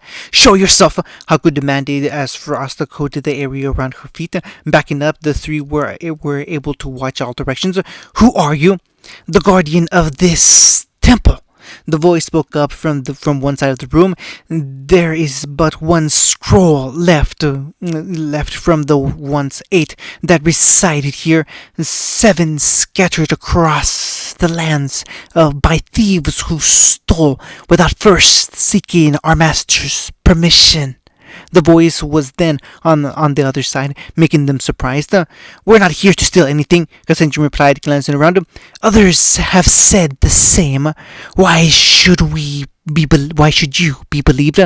We were just curious, Naruto spoke up. Something called me to this place. I just wanted to know what it is. Silence reigned over the chamber until that voice spoke in its whispery tone again. Is that so? It was quiet a moment later, and then another whispery voice, too low for the 3 to hear, came from where the voice had. A few moments more, and the first voice spoke, amusement clear. It seems the bars are opening once more. My master wishes to test you. Test us, Haku wondered when suddenly torches lit up the whole room, revealing a single figure that wasn't human, nor was it snake. It was the only way to describe the thing, as it was green and scaly with a human-like upper body and a snake's tail for lower body. The arms were slender but clawed, stained black with what was likely blood. As for the creature's face, it had slits for nostrils, amber eyes with its slit pupils, no hair, and no elegant mouth that gave it the appearance of a snake's fangs protruding and dripping with purple liquid that steamed every time the substance hit the stone floor. A sacrifice for Orochi-sama. You three for myself. You will die today. This is your test. Now, and die. In a blur of motion, the thing rushed forward, using speed that tail didn't look capable of traveling. Clawed hands came down to crush Naruto in a killing blow. He couldn't dodge when a cloud of powdered iron came up in a shield above him, granting him time to jump away. Thanks, Kasenjin, he muttered as the legendary Zanbato came up, pointing at the thing. Rushing forward, Naruto held the blade low and slashed at the snake being shocked when it balanced on its tail, moving around the blade's path like a contortionist, springing forward with claws extended to tear into his flesh. Quickly channeling his chakra, he performed a kawarumi with one of the dead snakes, watching warily as the corpse melted where its claws gashed the scales. We need to be smarter, Naruto-kun, Haku warned him, getting him to nod in agreement. She channeled chakra into her side, slamming the staff into the ground. Ice Towel, Divine Thunder. Immediately, the entire chamber frosted over, icicles hanging from the ceiling, ice coating the columns, snow covering the floor around them, and only chakra allowing the shinobi to stay above it. The cold might have been slightly uncomfortable to Kasenjin, not even affecting Haku or Naruto, but the reptilian humanoid was notably affected, a look of pain crossing its face. Looks like ice might be the best option against this thing, Naruto noted, channeling his chakra through his blade. It was covered in a blue layer of jagged spikes, resembling another of the 7 swords in appearance. Ready, Naruto-kun? Haku asked as she stood next to him, getting a nod in twin bursts of speed with synchronized movements. That was thanks to their telepathic link. The two each slashed at the thing with their blades. It appeared that even with the cold, the monster was still too fast for them, slipping in between the blades as it sailed overhead, springing back to attack them from behind. If not for a large steel snake, the Uzuyuki duo might have been impaled. Quickly turning, they jumped forward as the snake moved. With a slash, multiple ice shards sped right towards the monster. Ice style sword, Artem Winterheart. The target was much too quick for most of the projectiles, though the trio noticed with satisfaction that one grazed its shoulder. They could hit it, and it seemed the creature was in pain from the freezing blade. With his blade once more flat, Naruto held it out horizontally, watching as Haku flipped onto it. With his hand held out, he caught her scythe, spinning before slashing with the Zanbato. Haku was flung right from his weapon and at the creature. Without any seals, a mirror formed behind the creature, which Haku landed on vertically, catching the scythe Naruto had thrown and slashed at it. As was usual, it dodged, but Haku was prepared this time. Sinking into the mirror, a half dome of the same kind appeared in the chamber. Demonic mirroring ice crystals. In each one stood Haku, and without warning, dozens of symbols shot out from them, impaling the snake person before the scythe spun through the air and nearly slicing through its head. As it dodged, the scythe that was stuck in the ground was suddenly replaced by Naruto, who slashed down at the thing's neck. With the usual grace, it barely dodged, not noticing the cloud of iron sand that came behind it until the last moment. Several cuts littered the thing's scales, but it still was alive until Naruto and Haku appeared on either side, thumbs and forefinger forming a circle in front of their mouths. Ice style, a freezing mist jutsu. A large cloud of bone chilling mist spread from their mouths, covering the snake thing entirely and preventing further movement as it froze solid. The new ice sculpture was still as Naruto and Haku had ragged breaths that showed in the cold chamber. Gripping her scythe, Haku retracted her divine tundra, returning the area to its normal temperature. That was Unexpected, Kazenjin pointed out as he sealed his snake puppet into a scroll, hiding it on his person. The Uzuyuki pair nodded, standing straight once more as was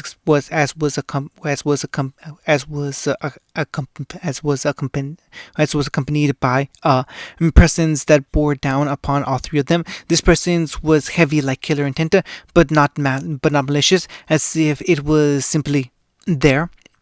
I see you passed my test. I had a feeling you would. The scroll is yours now, demon summoner. Your tenant will know what it does. Now leave me. A flash of light, that's all it was, a flash of crimson light, and then the three found themselves covering their eyes instinctively against the sunlight that bore down upon them in an instant. Wait, sunlight? The three looked around to find themselves outside the temple once more. Naruto had a large scroll in hand as well. I think it would be best if we stay away from that temple and never tell Kachan or the samurai of this, Kazenji noted, surprisingly getting a nod from the two Uzuyuki. Come on, let's go find Kurama-sensei, Naruto told them, leading them out. 1 hour later. Kurama let a smirk slowly grace her lips as she looked at her student and the young puppeteer before her. She had heard the story they regarded her with regarding the little event inside Orochi's temple and let loose a small laugh, highly confusing the trio. Alright, well I suppose I should explain some things to you then, Naruto-kun. The blonde nodded his head. If you would be so kind to, it would be very nice, he replied to her, looking at the opened summoning contract that was on the table between the quartet. He watched as the Biju trailed her fingers along its papers before chuckling. I thought I had a bit more time to explain this, but I suppose I'm not so lucky. Alright, the truth is you can sign this contract right now. This made Naruto widen his eyes and Haku frown as she spoke up. But sensei, that seems strange. I mean, Naruto already has a contract, right?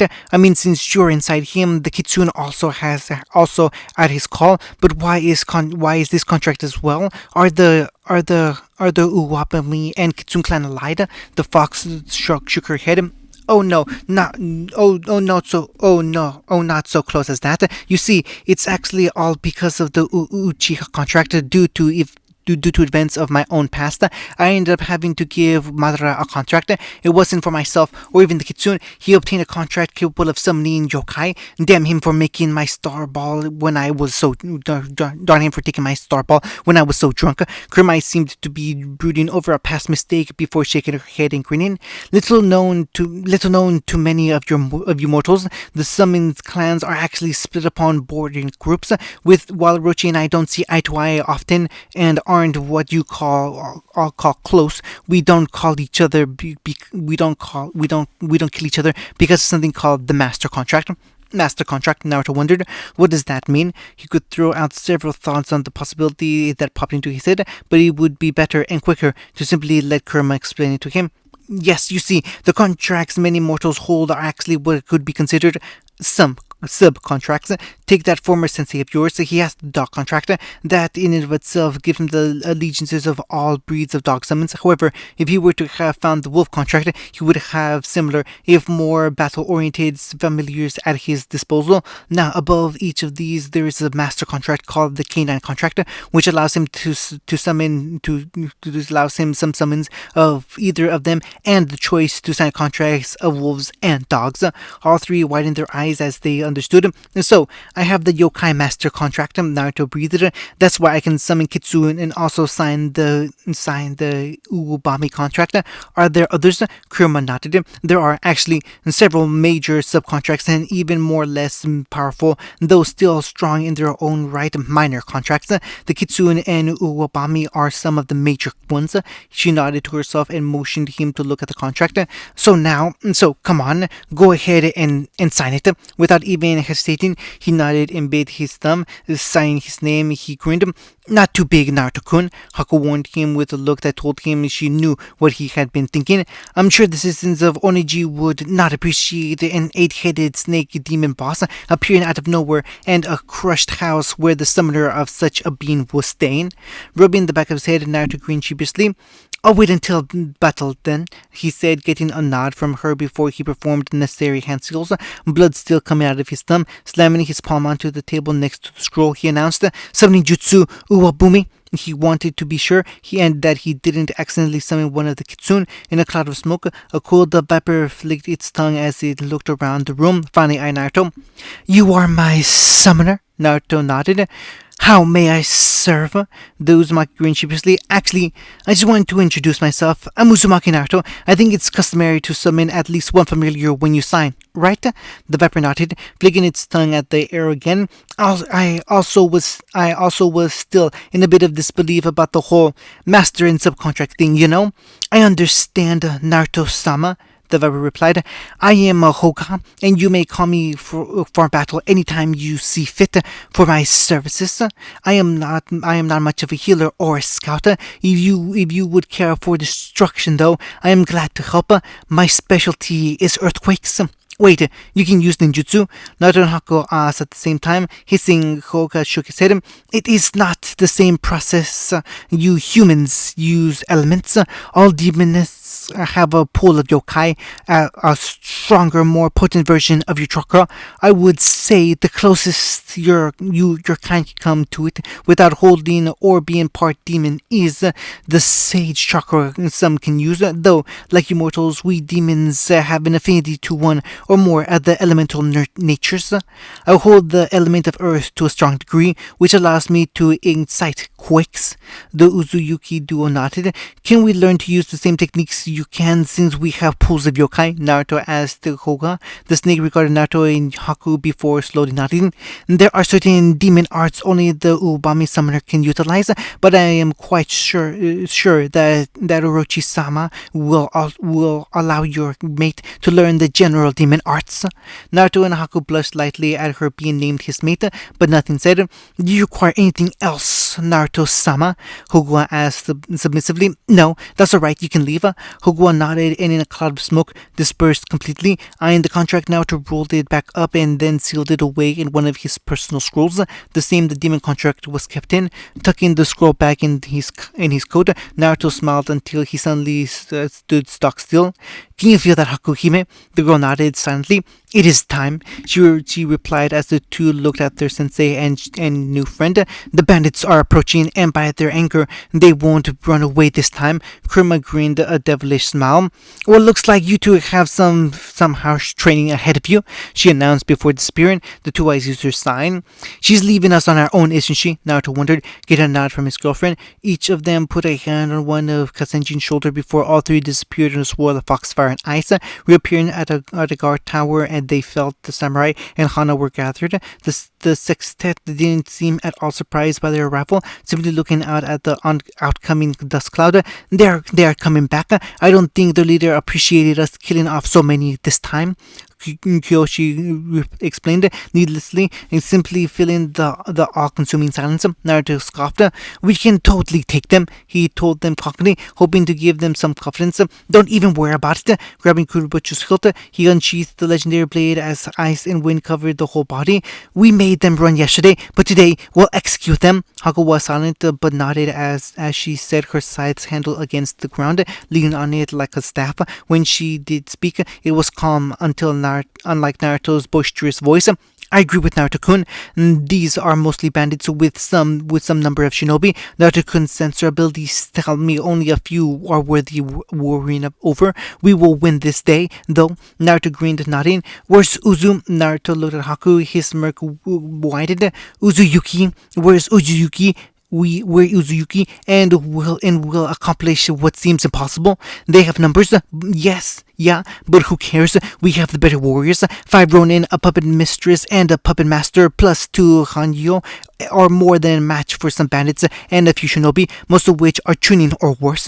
Oniji had nothing to worry about while we're here.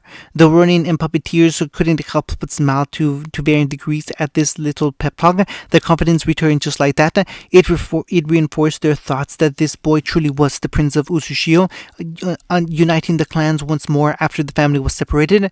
Let's kick some ass, Naruto told them with a grin as he jumped off the tower to the ground, quickly followed by Haku and the Ronin doing similar actions, and the puppet users using iron sand platforms to float down. As the 8 warriors looked upon the approaching bandits and ninja, Naruto stepped forward at the same moment the assumed leader did. Soon Naruto and the leader were only a few feet away, making eye contact, eyeing the woman. He saw she was a kunoichi wearing a scratched kumohidai with darker skin that was about the same tone as caramel with scars littering her body. She wore a very dark blue shirt with short sleeves, fishnet extending up to her wrist, a loose flowing matching skirt, and fishnet stockings. Around each foot was her up to her ankles. Bandages were wrapped as well as around either of her hands. All of her fingers had a unique feature though, long steel nails that tapered to a dangerous point. You look a decade too young to hold that sword, brat. Why don't you hand it over and maybe I'll let you live? A smirk touched the woman's full lips. Naruto looked at her, knowing her name immediately from the bingo book he had memorized. Leave so, or you and your bandits will die today. He spoke cold as the frosty mist rising off of his blade. She giggled at his statement. So, the brat knows my name. Shouldn't you tell a lady your own as well? She asked with a pout that looked strange when coupled with her steel claws. Naruto decided to humor the woman. Uzumaki Naruto, he simply stated as his cleaver pointed its blade at her form. You're killer. In a flash of speed, he slashed down at her head, not even surprised when she crossed her claws to block his strike. This was the trigger to everything, as his attack caused the opposing army to rush on, bandits yelling as they rushed with weapons drawn. Ninja let loose ranged ninjutsu or raining ninja tools as the 7 other guardians of Onichi began their own assault with samurai rushing, Haku using mirrors to delve into the crowd, and the puppeteers to pull out the weapons to attack from afar. Naruto pushed against the woman, making her jump back as her claws sparked dangerously with blue lightning in a blur of speed. She lunged with her right hand, her left staying behind her as he sidestepped the stabbing motion. Her left hand swept across and nearly caught his neck, if not for his blocking with Kubiki Bocho. Spinning around as he lowered the blade, he brought it horizontally parallel with the ground and aimed at her midsection as his icy spikes covered the entire length of the blade. She easily jumped over it and spun, diving right at him in a dangerous drill that could penetrate flesh easily. Quickly using a kamori with a nearby bandit, the woman simply tore through her own soldier, detaching herself from the corpse just in time to see the oncoming arc of fire coming her direction. Her cheeks puffed out large after she called out, "Water style, wild water wave," and the stream of water turned the flame into mist. Performing a one-handed ram seal, he latched onto his chakra on the mist before thickening and expanding it, and covering a good section around them. Hidden mist jutsu. He smirked upon seeing the sparkling claws in the mist, easily able to discern the woman's location. Gathering the chakra once more, he condensed the mist to his right into a water clone, while a shadow clone appeared in a cloud of smoke to his left. Nodding to them, the clones followed him as he quickly made his way through the mist, carefully not to make any sound. The water clone rushed first, seeing the woman searching around aimlessly for any sign of him. Jumping up, the copy of Kurukyubocho he held frosted over with the sharp edge of ice, aiming right for her neck, and so quickly looked up at the oncoming blade and spun out of the clone's range, aiming a sparking lunge for his back before he was replaced in a cloud of smoke by the shadow clone, who blocked with a wind-coated sword that actually sliced off 2 of her claws. The water clone then rushed from behind her, aiming to bisect her laterally, so seemed to sense this as well, using her left hand the 3 remaining blades to block the blade as she ducked under the shadow clone's slash before kicking it in the ribs hard enough to send him skidding back, but not dispelling him, and quickly spinning, so slashed her claws right through the water clone's face and leaving only a puddle of clear water on the ground. The shadow clone rushing right at Swole once more, blade low as he ran until slashing for her waist at the very last moment, barely held back by the woman, gritting her teeth, so pushed back before stabbing the shadow clone with a maniacal grin, up until it exploded into smoke. Her frown was only interrupted by a look of immense pain when she looked down at the cleaver through her stomach. Using the little energy she had left, she looked behind her to see Naruto grinning sheepishly. "I'm sorry about this, So-chan. I can't have you messing with me later, though. You understand, right?" Before she could answer, he slashed to the right, freeing his blade and dispersing the mist. As the battleground was clear once more, the blonde couldn't help but sigh at the gruesome scene. Bandits lay on the floor, badly wounded or already turning cold with pools of blood soaking into their armor and clothes. Shinobi and samurai fought tooth and nail to the bitter end. Puppets, including Kasenjin's familiar metal snake, fought off the living. Closing his eyes for a moment, Naruto allowed the sounds of battle to reach his ears, taking in the clash of steel on steel, the strangled cries of injury, the explosions of ninjutsu, the howling wind that was unmistakably formed by Haku Hakuhime. Mayhem, chaos, death. It saddened him that this was the truth of shinobi, tools of war. And then and there, Naruto could only think one thing: my people should never have to deal with this. I will make sure they and their children and their children's children never experience this. After I unlock the other levels, no one will suffer in the undeaded death and despair. As his eyes opened once more, blue gave way to scarlet, and round pupils became slit. Slowly, a cloak of red chakra appeared above his skin, spreading to coat his body. 2 ears above his head and 2 tails forming until until the red chakra condensed and sank into his skin. The tails solidified as 2 more came into existence, feeling the power of four tails worth of Biju chakra coursing through him. Naruto sent Haku a message and waited until he felt the samurai and the ice maiden leave the field of range before jumping higher, and then chakra alone could take him. Despite themselves, the remaining ninja and ronin of the opposing side looked up at the leader of the defending squad, quickly performing several hand seals in succession, far too fast to be anything but a blur. Naruto inhaled deeply after naming his ninjutsu. Forbidden Ice Style, Eternal Winter, he shouted. Immediately, a much larger scale version of Ice Style, Freezing Winds, traveled from his position to cover every particle of the area where the invading force stood. He still pumped chakra and yokai through his tenkatsus to continue as he began his descent, only stopping when he needed to land, softly planting his feet on the ice, chakra keeping him from sliding. Naruto smirked weakly as he felt his yokai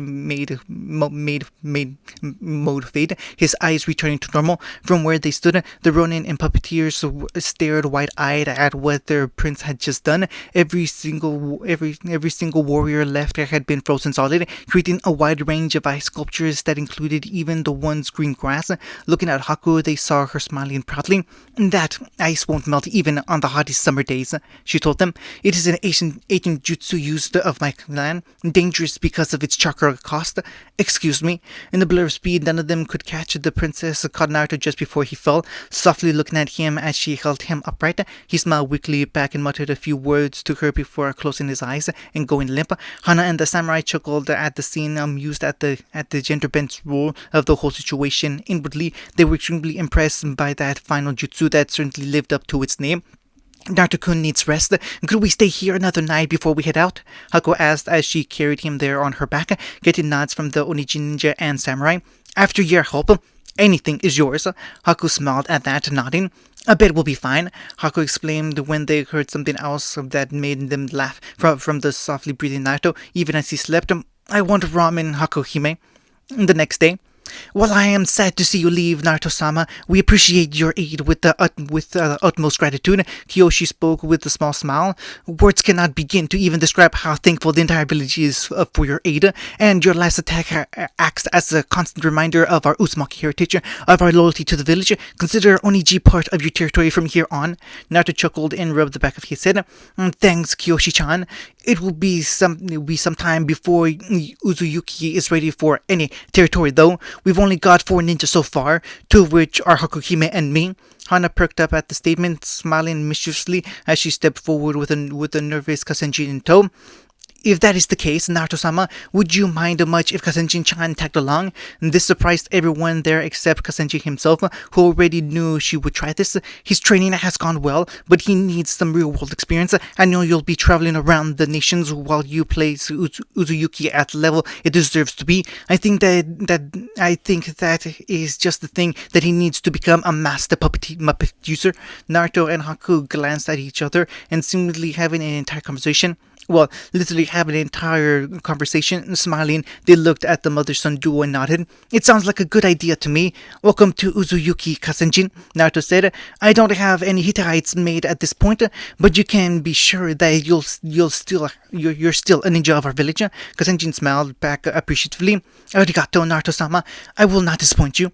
The adults watched as the trio disappeared towards the direction of Henkai and the ruins of the hidden hot water village. I already know he'll make a wonderful leader and a great Kage once he reaches the level, Fukai noted with a nod. Come, let us make Naruto-sama proud, and knowing Oniji will be protected when he returns here. The trio traveled in comfortable silence, jumping through the trees with little difficulty. Naruto and Haku were extremely impressed with the speed and endurance of their newfound member. He looked maybe 1 or 2 years older than them, but Kasenjin was easily able to keep up with them as they ran. Naruto-sama, the redhead asked, garnering the attention of both Uzuyuki. What did the Ronin give you before we arrived at the village gates? Naruto chuckled and pulled out a scroll from his trench coat as they continued traveling. Well, it is one of the 3 scrolls for the Nubari techniques. I sealed it into this scroll here, which I'm using to keep all the scrolls for the keys. I've got 2 of the Kurikibocho scrolls. I think there are 3 of them, and one of the Nubari scrolls. I believe Enkai will have both the Nubari and one of the scrolls as well, if Zabuza was any indication. As soon as he spoke that man's name, Naruto glanced at Haku, but saw her smiling. Nodding, he smiled back. It's okay, Naruto-kun. I can handle hearing his name. At the least, you of all people know my emotions, so don't worry too much about me hiding how I feel. I guess you're right, Hakuhime. I'll make sure to remember that. Suddenly, Naruto and Haku stopped at the exact same instant, forcing Kasenjin to halt his movement as well. That chakra, he frowned. It's so dense. Naruto-kun, I feel it too, but it's because of the emotion. I feel the absolute corruption from it. It's not normal chakra. Something so large with this dark feeling. It can only mean one thing. What? Kasenjin asked as he glanced between the two. And can I be filled in on whatever you two are talking about? Some of us can't communicate telepathically. There's a Jinchuriki nearby, Naruto exclaimed to him. I'm unsure which one though. I've never met another one, so I don't have anyone to compare to. Humming in thought, he nodded to himself. Come on, let's get a closer look to whoever it is. The other two glanced at each other, and then at him. What? Naruto-sama, is it wise? Kasenjin wondered. Jinchuriki are rumored to be able to take down armies of Jonin alone at their peak. I know that Hakuhime and yourself have the same power at the Nibi and Yonbai respectively, in addition to your own power, but what if the Jinchuriki is not friendly? And this seemed to make the blonde think a moment before he smirked. We're not going to be seen or sensed unless something big happens. I just want to see, alright? Haku and Kasenjin glanced at each other before sighing and following him. Following the large signature of chakra, Naruto could only compare it to Kurama. Kakashi and Sabuza didn't even come close. Ryotsuchi and Yotsuchi paled in comparison. The signature, it was even almost as high as the combination chakra Haku and him shared. This was the thing that intrigued him the most. He was Jinchuriki and an Uzumaki, and Haku was a clan Kunoichi, even if she wasn't raised in one. Someone who near that level had to be a strong Jinchuriki, probably at least 6 or 7 tails, and given that the 2 of them had 6 tails between them, even if they didn't quite have full control yet. Stopping his movement, he noted his 2 companions to do the same, as they found themselves witnessing 12 or so Kirigakure ninjas surrounding a single girl with mint green hair, a dark complexion, orange eyes, and if Haku's opinion thoughts were anything to go by, clothing that showed a little too much skin. In her right hand was a sword of what appeared to be water that she defended herself with relatively well, but against what was surely 3 full squads of Chunin with 1 or 2 Jonin in the mix, it seemed that she would fall victim soon enough. In the next instant, she released some sort of powder at them that flashed brightly in the sunlight. If it momentarily made the trio in the treetops have to blink, looking at it close up could only be that much worse. It was enough for the girl as she stabbed through one of the ninja, red mixing with the blue water the blade was composed of, before she pulled out and let him fall to the floor. In a burst of speed from her wings, the Jinchuriki slashed down another 2 until one of the ninja blindsided her with a furious bullet of water on the side. Seeing her hit the ground with 9 battle-ready Kirigakure shinobi at the ready, Naruto stood. I've seen enough, he pointed out. She's the 7-tailed Jinchuriki. The wings are an ability from manipulating Chomei's tails. I recall Kurama telling me. Seeing the ninja slowly approaching her in an effort to be ready for anything she said, he growled. She's basically my sister. Jinchuriki have to stick together. The nation sees us as weapons, but Uzuyuki is different, he told Haku and Kasenjin. Stay here if you want. I'm helping her. In a swirl of water, he was gone before either of them could even move. It was just in time to use his overly large Zanbakuto to block one of the Kiri ninjas' Tanto and surprise them when they saw the blade. Without even a word, he batted away the much smaller blade before spinning and bisecting the man at the waist. The other 8 kept their distance at the display, glaring at the boy. Who the hell do you think you are? One of the masked ninja asked, to Wakizashi in one hand to defend himself from this new player. Leave now if you know what's good for you. Leave that sword too, kitty. And gripping the hilt in one hand, he felt the bandage loosen themselves until they fell to the ground. A bit still left on. You think I'll let you hurt my family and then just leave? And anger rising, Naruto felt his blue eyes change purple until finally becoming a deep crimson. Eyes slitting, this caused the octet to growl, thinking it was some sort of dojutsu he owned, and labeling him as a bloodline scum. He couldn't care less what they hated them for, already knowing where they would be soon. Actually, I will be leaving soon. Only once you are all cold as my ice. Feeling his anger take over, Naruto let his Biju charcoal course through his muscles as Kubikilibocho coated itself in sharp ice spikes before he disappeared in a blur of speed. The Sanpakuto ripped into one of the Kirikakuri shinobi's necks, tearing his head from his shoulders. Seeing this, three of the new corpses' teammates tossed dozens of shuriken at him, only for a mirror of ice to block them. 4 minutes, Haku stepped out and laid a hand on Naruto's shoulder, instantly claiming him. Let's work together, Naruto-kun, she said with a smile as the entire area suddenly became a winterscape from what was quickly becoming Haku's signature ninjutsu. He nodded and gripped the blade he held in both hands. Kasenjin will give us puppet support.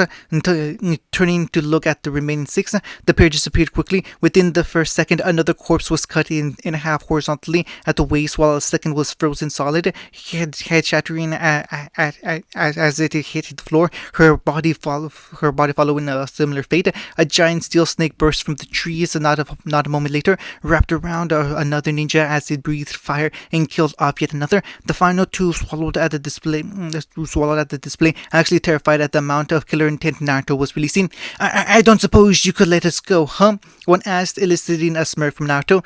You can go, he said. They grinned until they felt someone behind them. It was only a moment more they lived until Kurama slashed through them with her claws, killing both instantly before flicking the blood off her nails. Go to the next world, that is. Who are you guys? Naruto, Haku, Kurama, and Kasenjin turned, looking at the Verdette, seeing her holding her arm in pain, but still looking ready to fight if need be. Uzumaki Naruto, leader of Uzuyuki Gakure no Sato, clan head of the Uzumaki and the Jinchuriki of the Kyubi no Kitsune, at your service. End of chapter 5 and the series.